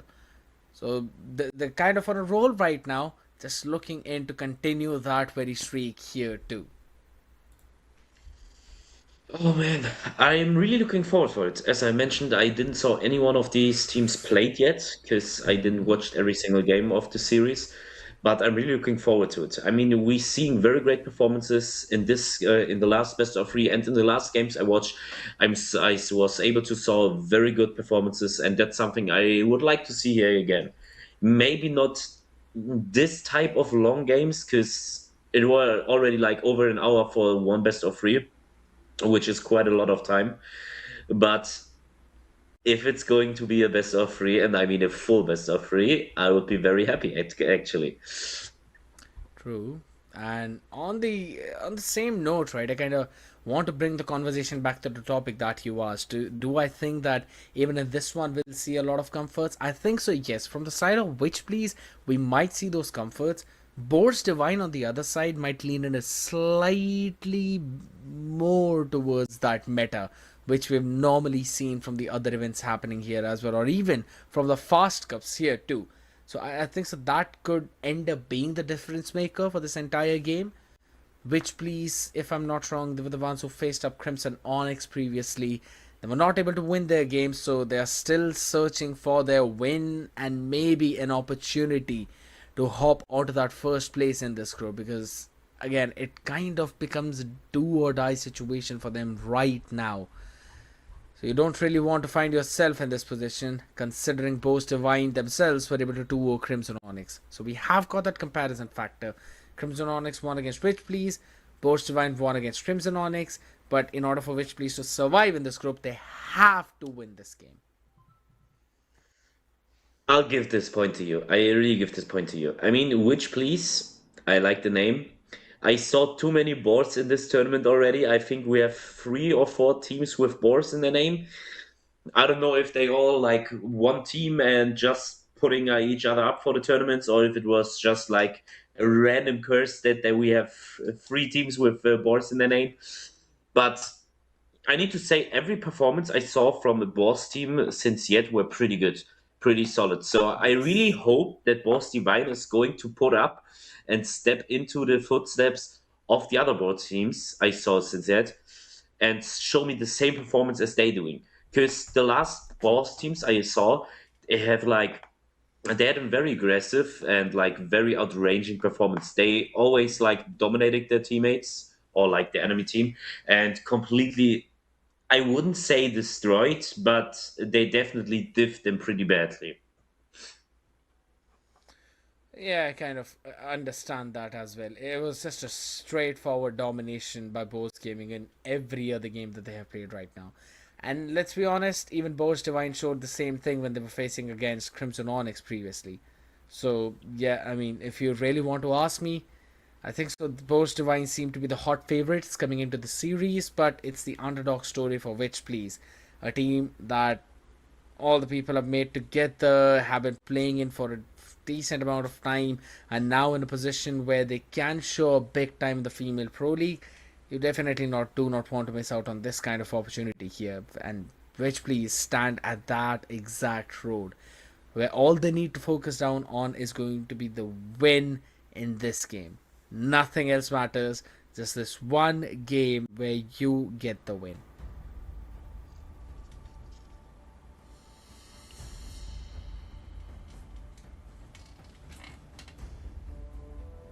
And we're hopping into the draft, I guess. We're seeing, oh man, RGN. I know the squad tech from Mionte. Yep. I mean, hopping in here, we've got all the bands up in front of us, though. Yeah, I mean, I was kind of chilling out there, trying to figure out what Bose Divine picked up previously. And I think so. I'm gonna talk about that past as well. This is the similar kind of bands which they showed previously too. Lunox, Sora, Jushin, Lo Yi, as well as the CC. These last two bands are the ones where we Yeah, potentially I think saw the this same is thing. But a yeah, I technical agree. issue, a This technical issue over here because these are like the same bands as in the as last the game. previous game. I remember. I remember. So I I would just wanted to say see how we many. can't put much out of it. Absolutely nothing, to be honest, at this point. Again, which please let me hop in and find out what they played previously because I'm pretty sure I remember casting the game at that point. All right. So Got the ones for Boars Divine and Crimson Onyx, right? And you always look for those drafts which are a little bit more leaning towards the meta. Kissel likes to play that carry. We have seen her pick that up previously when they were facing against Crimson Onyx. Siora likes to go onto that Uranus as well. The tanky EXP laners. Lunox, Gangchana's priority pick onto that mid lane. So that is something that she likes to pick. If Wish Please have read their opponents or if they've done their homework, I really hope that they ban out those ones or at least deny those picks to Boast Divine. I think, but already need to say these ban phase looks much more comfortable for myself than the last times, because we're seeing already right now the meta heroes getting banned. We're seeing a Kaja getting banned again. We're seeing the carry Freya. We're seeing a Grok. So I think both of these teams know like more about the meta as the last best of three we had. We're also seeing the Zuxin ban. I don't want to say everything why every time why it's good to ban a Zuxin. I mean, we all know what kind of a performance she can do. So it's actually always a very good ban you can do. But as I said, this game already looks promising for me. And I'm really excited for it actually. Looking forward to this one as well, as you rightfully mentioned. The first pick, a lot of these good picks are open right now, including the Freya, or rather not the Freya, the Leomord. You can pick up the Yisunshin, maybe even the Eve. Baxia open. I don't know, these good picks which normally are prioritized by the teams are left up here. So let's see what which please pick up. I'm really looking forward to see how they are going to draft, like picking. And we've seen the Sora first pick. For me, Boss, if I need to answer with the Valentina over here, they need to get the Sora ultimate as well. They need to get the Sora play, and that's it. They're putting out the Sora at the Valentina, so they have the best counter against the Sora. Pretty good, pretty decent. I really like the drafts right now already. Also, for the side of the Roam for Boas Divine, we see the Gato Kacha. A very strong Roam for sure. He has great use in the most compositions, but it depends on the mid laner. Because for me, it's like you need to have a good mid laner like an Eve, Faza, Zetian, maybe something like this to play with the Gato Kacha. Because all of these are very great compositions with the Gato Kacha, and not every mid laner has a good composition with Gato, which could make it a bit of difficult to play for the side of Boss Divine if they're not pulling up a good mid laner for the composition with the Gato Gacha. Yeah, I think so. I'm going to concur with you on that one. Which please are now going to lock in for the Ammon on their side along with the Aurora. To be honest, I'm not fully against it. I think so that is pretty solid. Aigazaki, my girl right now, to be honest, I really love to play Aurora myself. I really like the hero. And to see it being played in a tournament, it really filled my heart with joy. We just have to see how it performs. Yeah, that's another question how it will perform. But it's still the fact that they're going to pick it, saying, okay, I'm so comfortable on the zero that I will pick it in the tournament. I mean, that shows everything. I mean, no one is going to pick heroes you're not comfortable with in a tournament or shouldn't doing it. But Baxia on jungle. I like it, to be honest. I straight up like it. It's a really solid pick out here. You got a good beefy frontliners as well, and all you need to do is just now lock in your mid laner along with the gold lane, and that needs to be the carry heroes. Considering the Valentina will go with the tanky build, you got Baxia and Gato as well going in for the front line fully tank build. So kind of ends up being that front to back composition. And if this is the lineup we're going with, I would not mind them locking in the Claude, considering the carry is already banned on the other side. Definitely, I'm completely agreeing with you. I mean, Baxia, he's pretty tanky. He has the anti-heal already. He's a very good pick, but it depends on the composition. I don't know which piece is going to pick against it. I mean, there's pretty much open. Irithel getting banned, Claude getting banned, two very strong marksmen. Both teams still have the gold lanes open, so it really depends right now on who gets the better gold lane, I guess. Because in the jungle, Aemon against Baxia, I Baxia don't wins, know. man. Yeah, I would also say Baxia is the stronger pick, especially in the early to mid game. But in the late game, the Aemon, we need to say, could be pretty strong against an Baxia. Especially as soon as he got the penetration, he could be a huge problem for the side of Baxia. I don't particularly think so, man. Just one radiant armor is enough to deal with the Aemon. Just saying it That's straight up true. because here's the thing. His main combination is with the Endless Shards, and the longer he tries to fight Baxia, the longer he's gonna hit you with those shields, including the tutorials for chance, enhanced defenses, and all the yada yada yada stuff. All you're gonna see is just 1 1 1 in all magenta or the purple color, just because that's the amount of damage the Damon will deal on that Baxia. But again, here's the thing. He is going to target Kang, he is going to target Kissel. These two girls have to be careful from him. So it's gonna be a tough call out here. And again, with the Claude being banned out, are they going to go in for a Harith? Or maybe a Granger? Which team? I would say this for the side of which, please, Harith and Granger both would be that good picks. Especially if we're looking for the Baxia, we're looking for the Gato, we're looking for Valentina, who's probably going to use the Sora ultimate. So I don't think that the Granger or the Harith would be like that good against these picks, to be honest. Yeah, but then again, I don't really see any other pick. Alright, they're going for the Beatrix. But I think so she's a bit too immobile considering there's an Aemon on the other side and also a Sora.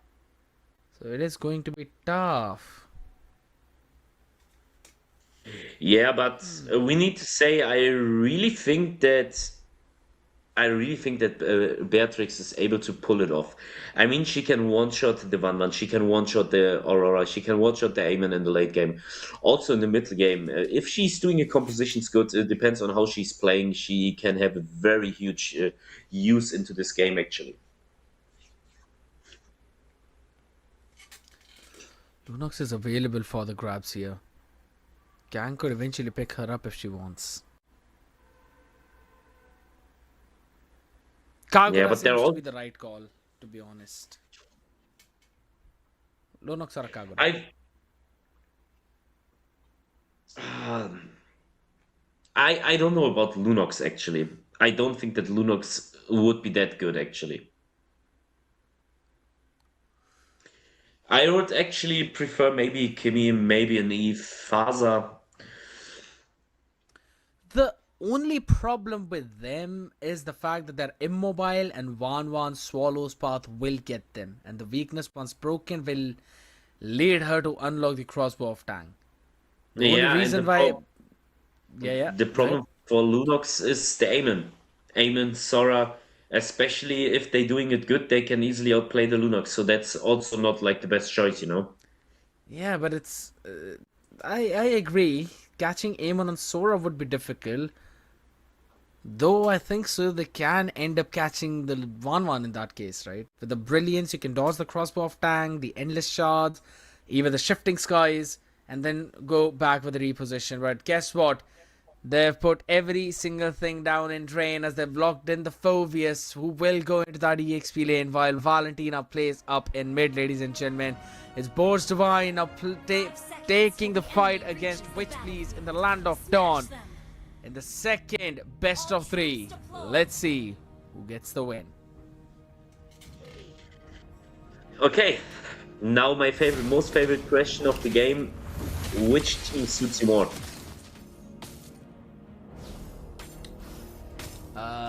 The composition for both is pretty good though. One depends heavily on Kissel, while the other one depends pretty decently on the Van along with Moon Tears. So yeah, it's kind of tough, but I think the Boars Divine have got this one.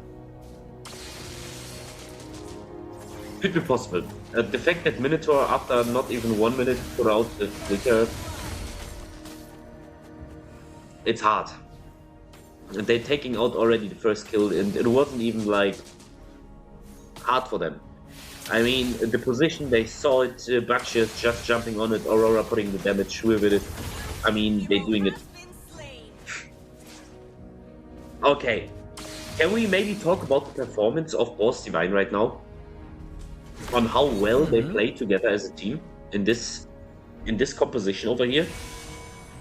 Yep, because guess what? They've already stolen away the orange buff, forced out the flicker from Mionathy. And with that, they've got a pretty decent lead of 1000 gold in less than 2 minutes of the game. It's 2 minutes into the game and they already got 1k gold lead. They took out 2 kills, which were pretty good. I mean, they played it so good as a team. They have the gold lead, they have the farm lead right now, the XP lead. I mean, we've seen Bakshia almost level 4, taking out now the Aemon. Whoa, the damage is insane on Moon Tears though. The camouflage state will eventually help her out to run back to safety. The knock-up from Angel was pretty solid, but that means they've got to give up on the turtle.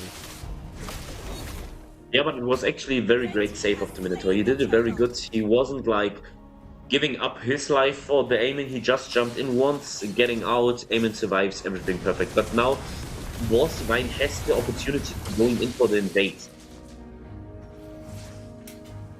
They've been doing that constantly. And it's even level 3 for Moon Tears right now. Aemon hasn't really got anything to work with. Yes, in the bot lane, Mionathy gets the 1v1 win against Siora, but I don't think so that's going to be a big problem. Because up top, they are making sure that they punish 1-1 and not let her farm freely. But I actually need to say, I don't think that 1-1 will be like that kind of a problem in this game. Because if we're looking, they have a Gato, they have Bakshia, they have Fulvius, so they are very tanky. So I don't think that 1-1 will be like that big of a problem actually. I actually think the burst damage, like the full burst damage to take out the tanky heroes, will be a huge problem for the side of Witchbeast in this game. It could be possible right now because that's exactly what's going on with the Tortoises. Poison out when Owen Fury used up a knock-up on the couple of members, but that was not by the Minotaur, but rather by Valentina in the hands of Kang. And with that, they instantly get that one pick. Which please are struggling pretty hard in that game, my man. Yeah, I don't know if it's about lags or something like this, but could be possible actually. True. I mean, with that early game, if you clearly see it, Moon hasn't been able to get any kind of level advantages at all against the Baxia.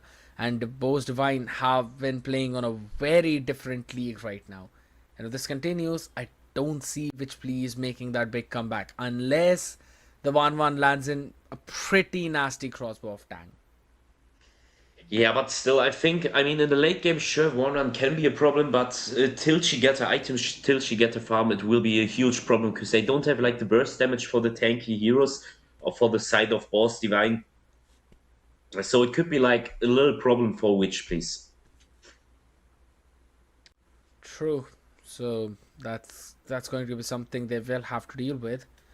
Boss Divine on the other side now, they've kind of got their win condition rolling as well. And as much as I thought Beatrix might be in trouble, but for as long as the Baxia controls the map, things are going to get pretty easy for her as well onto that hero. She's running it with the Wesker. That is going to be troublesome. Hold on, Siora almost getting bursted down again. Well, that is a bit of an overplay there, but it doesn't matter. Mionathy still gets that shut down. Nowhere for her to run though, so the punishment will be there. Has been slain. 1-for-1 trade down towards the bottom side, but a big rotation from Kishi. Oh man, I mean, Sora's doing a very good job over here. I think it would have actually been better if Valentina would have played on the XP lanes, so it wouldn't be like that easy for the Sora to take out the Fulvius as it is right now. But at the other hand, it's still the team play of Boss Divine is much better. They like playing it much better as the side of Witch Please. And they're taking out the jungle of Witch Please right now. Aemon is dead. So this means the 3 turtle for Boss Divine, which gives already huge advantage, very much space for the side of Boss Divine into this game. I don't think so it's even about the turtle right now as much as it is about the buffs and those invasions right now up top. Kind of pushed all the people back. Yes, you've got the Aurora to work with. The Frigid Glacier is there. The Hailstone Blaster as well to try and slow them down, deal the damage. But she hasn't built up damage yet, so it is all about the poke. Yeah, but I still think it will be pretty hard because the turtle, even though it doesn't make like that much use for a team, it still gets pretty much gold. And if we see for the side of Boss Divine, they going for the diving so hard, which makes it pretty hard for Witch Please to even react to it or like re-engage to it because they don't have like the engagement skills as Boss Divine have. Sure, they have an Aurora skill, but it needs too much time to even lock. They have the Minotaur who also needs a bit of time to even lock the skill down. So I really need to say I think Boss Divine draft in this game is just better and this will be a huge draft. Looking at the items that they built up as well, as we talk about that in a second, because for now it's gonna be Meowth picked off down bot. Angel on the Minotaur will just jump out of the harm's way. The Chap taking a ton of damage. Frosty wins, slowing her out. It's But it already doesn't matter. It's already again 3k gold lead. Destroyed. Again, a pretty huge, a pretty good, very good for the set of Boss Divine. It already went up to 4k, almost 4k. They're taking out 2 turrets, which is pretty good. I mean, Boss Divine has already mid lane, so they have much map very wide open. They have the space to easily going in for invade, to dive, and doing so much. So I think Witch Please need to watch out for what they are doing now. Destroyed. Boss Divine got the 3rd turret now. They're going in for the invade right now, probably securing the 2nd turtle as well, which creates very much space, and very much gold difference. And already right now it's 4k, which deals a lot. It's already a lot. 4k in like the low budget of money they have in common. It's very much it. Especially given the timeline of the game right now, not even 8 minutes in, and guess what, they want to go in towards the chase in the tier 2 itself. The AOG dropped down to throw the ball out as Agi Saki shut down instantly. Yes, the crossbow of tank was unlocked, but it doesn't matter. She cannot take down the tank right away. It's just a bit too beefy. Kishi Kaise. He is actually the jungler of the team as well. So she's gonna just use the Shield of Unity to hop off. Make sure that the threat is constantly looming on the members of Witch Please for that Shield of Unity to land and get the stun on the face. And they've not let Moon farm at all. She's literally in tears right now. No way for her to get her own buff, and that is a big problem. I really need to say Boss Divine is playing much better as a team. They have much more experience, or I don't know if it's about the experience, but they definitely playing much better together in a team as Witch Please. And that's something we really see here in this game. I mean, we're seeing the invades from minute 01 starting, which is pretty huge. They're securing kills so easily. It seems pretty easy for them. Oh, hold on. Frigid Glacier into the Minoan Fury. 3 people knocked up, but guess what? The better one on the other side is the one that sets her team for success. Dang. Gets a couple of people knocked up there with their own Minoan Fury that was stolen away by IMU, and with that they take down the tier 2 down bottom. All the tier 2s taken out in less than 10 minutes of the game. That means Witch Please are now stuck in their base. They already got out the first turret passive, which is pretty strong. I mean, we are not even 9 minutes into the game. They're securing for free the Lord, 100% sure. There is no way that Witch Priest is able to secure the Lord from Boss Divine. I mean, they can try it if the Aemon is able to get a good positioning around the Lord and just retry getting a Boss Divine, but I don't think they will even try. Praise the Lord. They cannot, it's a bit too risky. You lose more members, you keep on getting that goal lead snowball. It's already 7,000 to 8,000. It's going to increase over towards 10 once the Lord marches and takes down those inhibs. We already know what that does. The Yeah, earlier they you have. get that 8 to 10,000 goal lead, the worse it becomes for the other side. Yeah, they have not the Raging Slash of the Lord. I mean, it deals pretty much damage. If they use it right, they can finish the game over here.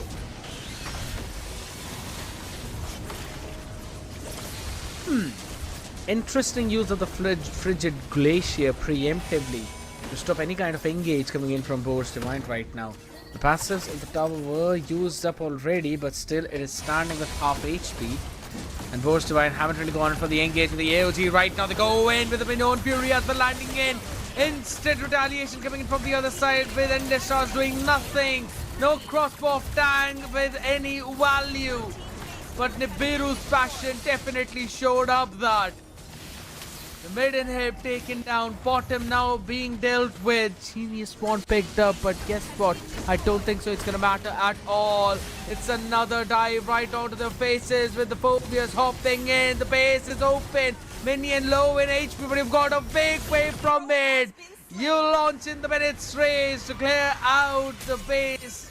Well played. Force Divine. Oh man, Boss Divine, they played it so well. It was a very great performance, especially for the first game. They showed off. That's what I expected from them after I was able to saw the other boss teams. But it was a huge domination into this game. It was an 11-minute game, 16 to 5 kills. Huge domination. Very huge domination, not gonna lie. There was just no opportunity for the other side to make their comeback in this one. That's the only thing. Yeah, it definitely course. wasn't. I mean, they lost the early game pretty badly actually. But we need to say the side of Boss Divine, my bad. They played it so well. They started going in for the engages, going in for the invade in the early game, which made it so easy for them to win this game. That is the big part about it, right? That it's again Boar's Divine just had it so very easy. The itemization was perfect with a glowing wand. You look at Kishi's, she went in with the radiant armor and then instantly picked up the Justice Pauldron, while Kashap locking in the Dominance Ice, making sure that the anti-heal is pairing up well with the Valentina. She then got in the Justice Pauldron as well to lower down the attack speed of the 1-1 even further. Now, this is one of the big things which I always talk about, right? Even if one of your frontliner is dead and is not present in the team fight, if your second frontliner also has those important items, the passive will still keep on acting up, and the other people or the opponent will not get the maximum advantage after getting those pickers. So, really well played and well itemized from Boar's Divine on the other side. But we'll potentially be hopping in onto the another drafting phase, ladies and gentlemen. Boar's Divine up this time on the blue side, Witch Please on the red side. Oh man. Okay, I really want to see Boss Divine again. I'm really looking forward to it. I would have liked to be like if it's going to be a full best of three, but I need to say I think if I'm allowed to be a bit confident, I really think that this will be the end already. Because it wasn't We'll even see. like that much of a draftive, but the the way that Boss Divine were playing were just too good. It was just shown that they played much better as a team. I mean, True. even if you have a draftive, if you know how to play properly as a team, you can pull it off against good enemies.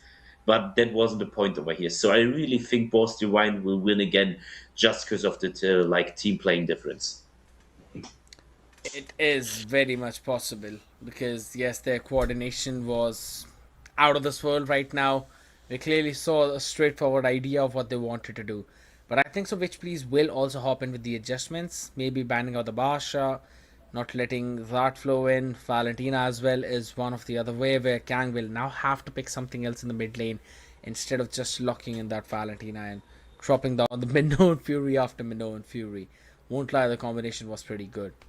Jushin being picked up by Post Divine banned out, so that is interesting because unlike being a red side ban, we've seen a couple of times Boar's team, or at least the teams on the blue side, have banned out the Jushin.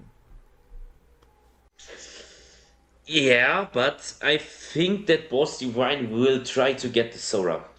I mean, it is possible that they can get the Sora, which please already banned the Valentina. If they're not going to ban the Sora right now, they could go for the Sora. So, the Sora is a very solid pick. I really think so. It really depends on which please on what they think they're going to ban in this game, or like what is their opinion about what is like worth to get banned. And they're banning the I carry. mean, yeah. So there's only one ban left for the side of Witch, please. So the point that they may get Sora for Boss Divine like comes a bit closer actually.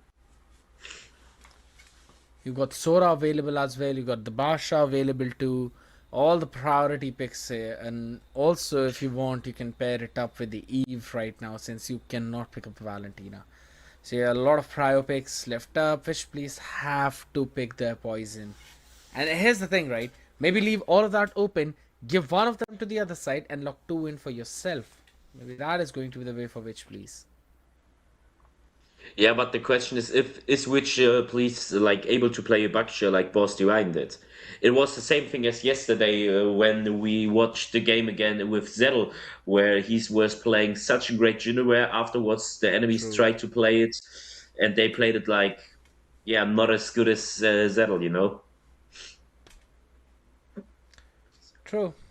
Kaja And banned out along with a Fredrin. That's an interesting choice of ban, especially from Boar's Divine. Maybe they've got a read on Abyss.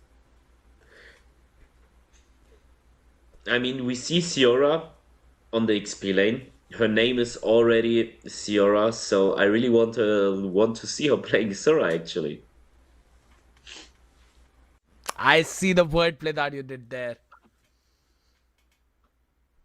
I see it. That is pretty nice. I won't deny that. With all the dad jokes that I post on my stories, this was a pretty good one. But yeah, with the Grok locked in first for Bo's Divine, which please will have to pick the answer. Got a few picks left open on the table. Maybe the Eve, if they want to. Lock in the Leo mod, maybe just getting that Prow Jungle. But they're going to go in with the Agasaki's Zetian. Alright. It is. It is the first time today seeing Grok actually. I mean, Grok was almost every game. It was every single game open, but we never saw it yet. And I mean, Sora is still open. True. Which please had the chance to pick the Sora, and now Ciora is going for the Sora. You asked for it and we have it. And that too against the Lapu Lapu in the hands of Mionathi. We saw how well she was doing in the previous game on the Sora against the Phobias.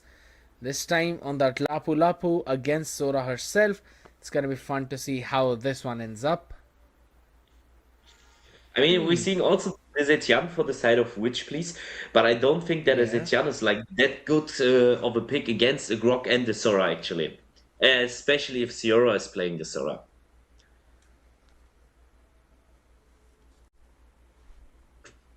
Harley! Okay. To be honest, I think so. It's a pretty solid pick, especially against Aigasaki, right? Because every time you pick up an assassin, you can't really get in too close to Zetia. Her passive will push you away. And in those crucial team fights, it could be a fight-changing decision. Or rather, a fight-changing scenario. Harley just stays a little bit behind, drops down the deadly magic, uses up the poker trick, bursts you down, moves out of the harm's way. With Moon now picking up the Amon yet again, I think so Harley should have the priority in the jungle. Not in the clear, but once you're done with that level 4, then you'd be able to utilize that power spike of deadly magic all across the map. I really think that Harley is a very good pick here. I mean, I see many Harleys in the last days, and I think Zetian is like a very easy enemy, like a very easy target. Same for the Aemon, same for the Lapu. So I really think that True. Harley was a very great choice for the side of Boss Divine to pick into the draft of Witch Please. And with that, now we move towards that second phase of bans as well, ladies and gentlemen. The Irithel banned out. Bosch Divine going in for the Gato. Don't want to give comfort jungles, or rather comfort roamers, to the sides of Witch Please. Bosch Divine have logged in the croc for themselves already, so might want to ban out some things that can work, or rather walk toe to toe with that croc. So I like the idea. We're seeing Irithel getting banned and Gato. I wouldn't ban an Irithel. I think it's, for me, it's not like a worthy ban actually, because you can easily outplay her, especially if you have an Aemon. But the Gato Kacha, pretty good. I mean, this is like a huge problem against Harley. So I really like that they banned it. But still, I mean, both teams still missing the gold lane, which please still missing the roam, and Boss Divine with the gold lane. I want to see what Kiesel is going to pull off again. I mean, if is she playing again the Beatrix, or is she pulling off something else? Pick up a Beatrix is getting Yi banned. gold lane. Yeah, I was about to pick a Yi Shin in the gold lane. Yisan Shin in the gold lane. I think actually Yisan Shin isn't like that good pick against the Zetian and the Lapu Lapu. It is tough, but the Traceless can help you kite around a lot. So that is one way with which you can eventually try and counter the lineup that Witch Please is bringing. It is their pick for now. Yeah, but it's still Roamer and the gold lane. a YSS. I mean, after we saw the team play of Boss Divine in the last game, I don't think they need to be picking a YSS to kite around. Like they don't need it, you know. They can also kite around without a YSS. And we're seeing a Leslie pick again. So for me, the first thing I'm seeing right now, the side of Witch Please is very, very squishy. They are very squishy. I mean, especially for an Harley in the jungle, Yeah. every one of the enemies is like an easy target. And that would eventually help him go in for the snowball as well. So it becomes even more important for Meonathi to constantly hop towards those mid lanes, make sure that Kishi is not hopping in on your jungle area, so that at least Aigasaki can stay alive, if not Rain, who will be all the way far towards the top lane. So now we're waiting for the last pick. I'm holding it down right now. Okay, I would like to see a Claude here. I actually would like to see a Claude here for the side of Kiesel, Okay. but she's going for the 1-1. Isn't a bad pick. I mean, she's doing a different gold, the same gold laner as, yeah, Rain did in the game before, and we see the Belleric as a roam. Let's see. Let's see how it will come out. One last opportunity right now for Witch Please to make their comeback in this group stage. Oh, Boss Divine, who are already following the legacy of all the Boars lineup, are now looking to end this one here at 2-0, ladies and gentlemen. You all are watching the Female Pro League Season 1 Frozen Diva. A new group, but the same result. Boars Divine up against Witch Please. Oh man, and we're seeing the Grok. I really like Grok. I mean, we're seeing him with the wall. I mean, it didn't have to use right now because they couldn't freeze the lane against the Zetian, because Zetian has just too huge range. Her range is just too huge. So it makes it pretty hard to freeze her. We're seeing the flicker getting used by Lapu Lapu pretty early actually, which could be a huge problem right now, especially for the first turtle fight coming up, because without the flicker, Yeah. it will be hard to catch someone. And It this won't is be the like- reason why, this was the reason why that wall was used. Even though the Zetian can eventually clear the way, but it's the side lanes where you kind of want the priority. And you saw Giselle on the bottom side as well.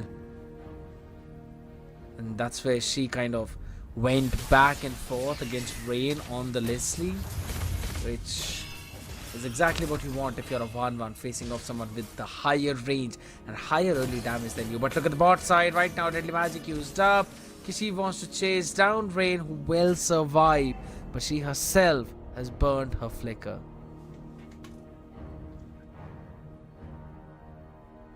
It's again already 2 flickers out after like 2 minutes for the side of Witch, please. I really don't like it. They need to play much safer. They need to predict more like the gameplay from the enemy teams on what they can do, what are they able of doing right now into the game. Yeah, no way right now for Mionathy to survive. She's the Lapu Lapu, yes, but again, the Sora into the Thunder form was just enough.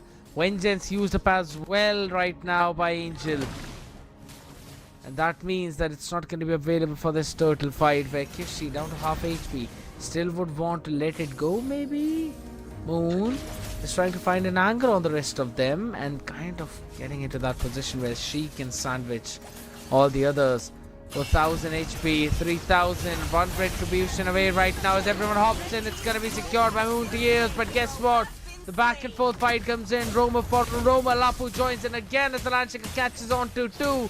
But it's just not enough damage right now for him. Siora gets picked up as Witch, please. Answer back, it's time. Blue team hero has been slain. It already looks much better for the side of Witch, please, as it did in the last game. And that's, I really appreciate it, because now Witch, please, try to give everything they can to come into the next game, to win this game. And that's something you need to do. You need to fight for your life to get into the next games.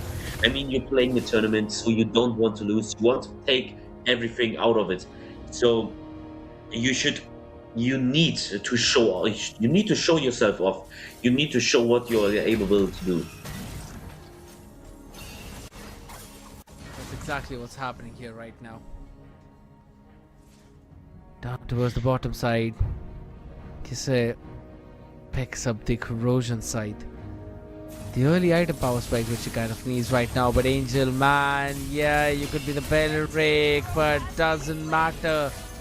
If the Lunox decides to go Chaos Assault on you, then there's no way you can survive. Post Divine, another opening pick in the river this time. I mean, from the gold difference, it looks like pretty decent right now. It's not pretty much, it's like almost the same, and also like from the game flow as it was in the last game, it's much slower this time. I mean, Board's Divine isn't able to invade like they could have done it in the last game, but it still doesn't seem like they losing. I mean, they playing very good, but yeah, I think Witch Please just woke up. They woke up after the first game, and right now they want to show off. This is gonna be tough. A big Brilliance plays what's needed. Rain will flicker out of the harm's way. Brilliance used up as well. And Angel seems to be the next one on the chopping block. One assault on the Chaos is all that's left. But that is what will be the difference maker between Kashap's death and Angel's life. I really need to say I don't know what Grok was doing over there. I mean, she had her ultimate up. She could have easily took out the Belleric and the Leslie at once.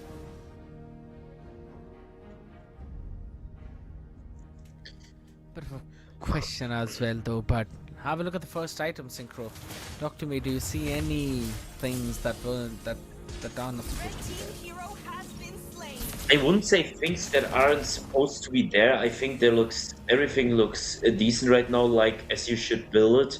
I would have said maybe you could have built the Zetian with the Turret has been destroyed. lightning truncheon first. That would have been a good idea. I mean, you're not used to the anti-heal like that early. I mean, Sora for sure, anti-heal later. But for the first myth, for the first team, you could have easily building the lightning truncheon over here. Yeah, that is true. Which would have also provided like the burst damage for the side of the missile.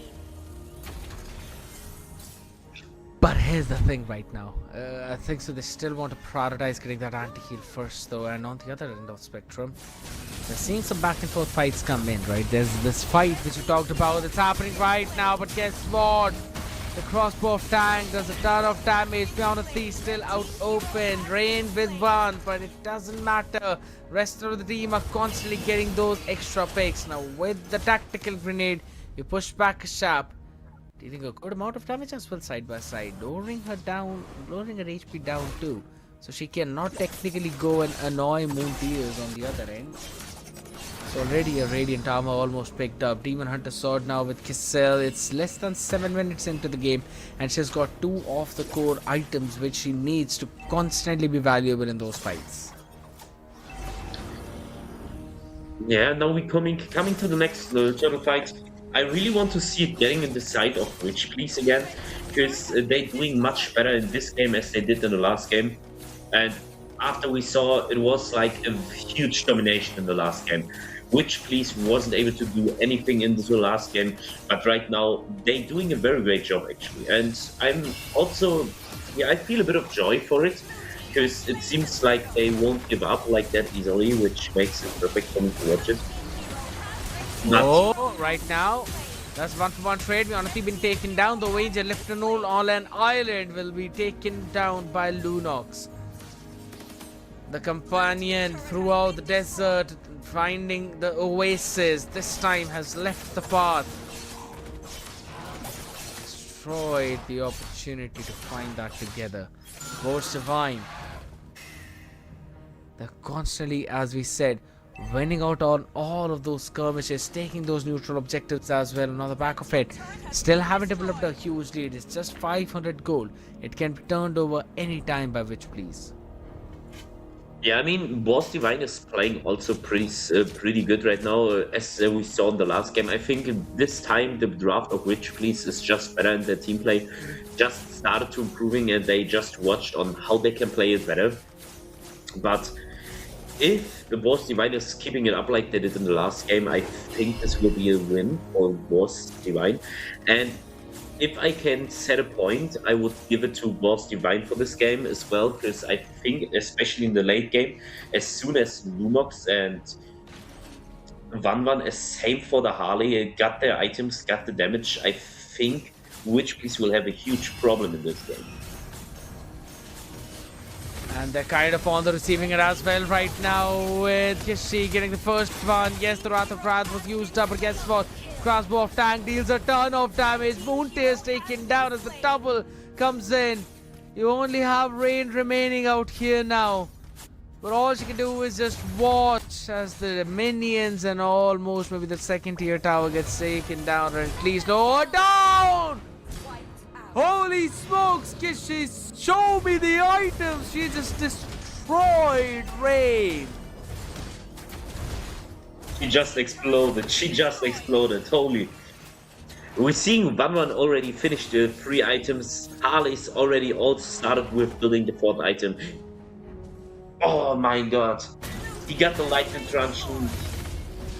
Oh, he deals such great damage. It's impossible for anyone of the side of Witch Please to survive the composition of Harley. Boss Divine got the first swords. It actually looks again pretty good for the side of Boss Divine, especially because they got again the mid turret passive, which already gives huge advantage for the side of Boss Divine with the slot right now. Even bigger thing is right now there is absolutely no Radiant Armors or even the Athena shield on the other side. Considering 2 of the 3 core damage dealers are magic, with a Harley as well as a Lunox onto the board. I really wanted to see those early magic defense items from Witch Please, but that isn't really the case. So, Waves merged perfectly, Lord moving in mid, but it's better been put up there just to kind of annoy the rest of the members, so that if they hop in on the other side, they're going to be up in a very dangerous territory. Ishi, low in that HP, will run back, trying to find the way to survive now. Sora catches the first one. Kang answers back yet again to Beleric. This Groot is not doing anything except of being the fossil fuel for the side of Boss Divine. If Gunman is fast enough, she already can also get the top turret, the second one. I mean, the mid lane turret is halfway down. Harley also finished right now. Oh my god. Been destroyed. Harley is almost full build. Monster kill. I don't know Out what in I the should open say though. about it. Yeah, it is just straight up burst, man. You're a Leslie without even boots in this game. She went in for a risky route and she is paying the price for that right now. A tech charge onto 2, trying to get that inhibitor off the way as well as the brilliance was forced out just for that sake. Both the inhibs of mid and bot will stand on a slither of HP. But that could be taken down at any moment! Kishti! Again! Breaks Moon Tears into half! Red team base turret has been destroyed. Oh man.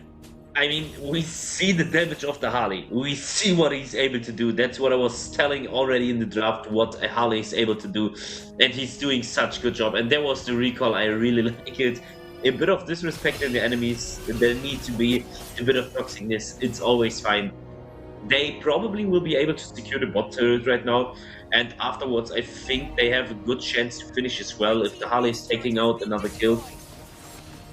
If in case that is going to be the big thing right now. Fury Phoenix used up and on the back of it. Neonathi gets down that 1-1, but Kang is the next lane of damage. He gets to Legendary coming in for the Harley. You only have Moon Tears remaining. Bottom inhib taken, mid inhib taken. The minions are still far away though, but the longer is the cooler of the rest 3 players. Aiga, Saki and Moon Tears, can they hold down their ground? You don't have any deadly magic available right now, but you have got the brilliance, you've got the chaos, and with all of that, you can take care of Moon Tears easily as again Sora with the shifting skies pushes them behind. Boss Divine don't even need the Lord as they will end the game in the series 2-0. Victory. I need to say I didn't expect it to be that fast in this series right now. I didn't expect it this best of 3 to be came out that fast. But huge shoutouts to Wars. They played very good, very good.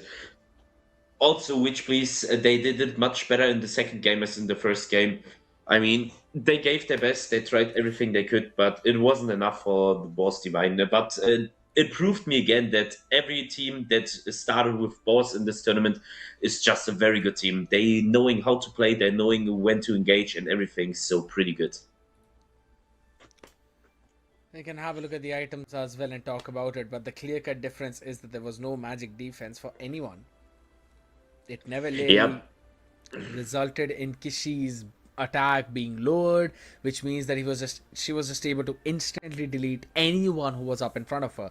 And you called out for it already, Synchro, in the starting of the draft, that the lineup is looking very squishy for Witch Please. You've got a Leslie, Yeah, but you've got a Zaytian, you've also got the Ammon who are really, really squishy. I also need to say I don't think at the point on the farm the Harley was, I don't think it would have been making like much difference if they would have had the magical defense. True. I mean, she just snowballed out of control at that point. So, yeah, the Radiant Armors were pretty late. The Athena Shields were pretty late. And all on the back of that, you could see that snowball hopping in. And also at the same time, right, I understand the fact that you'd really need that early damage. So you skip out the 720 gold priced boots in order to make those early items. But at the same time, considering the fact that there's a Sora on the other side, there's also a Harley on the other side, you'd really want to make that extra pair of shoes to make sure you either have that control time reduction or you also have that movement speed to try and at least kite around a little bit when you're in the camouflage state. I completely agree with you. But still, it was a Yeah. very huge game. Shoutouts to all 4 teams that participated today. Thanks for everyone to joining and thanks for everyone to watching. If you guys don't do it, follow the stream. I mean, if you don't want to miss something, also join the Discord link. Go join the Discord server, join and follow everywhere you guys can so you won't miss any informations for the next streams. Absolutely, ladies and gentlemen, with Synchro dropping down those final few lines. We're going to be signing off. This is me, Scared Yet. Along with me, we had Synchro. You all were watching the ESEL Presents Female Pro League Season 1 Frozen Divas. Two amazing games with Phantoms ending the hopes and dreams of angels in 2-2-0 fashion, and Bows Divine doing the exact same thing to Witch Fleece in that 2-2-0. Catch the action tomorrow live at the same channel in the same Discord. Make sure you hop in onto those servers and also subscribe to the channel. We're going to be signing off for now. Thank you so much for tuning in. Bye bye. Have a good night.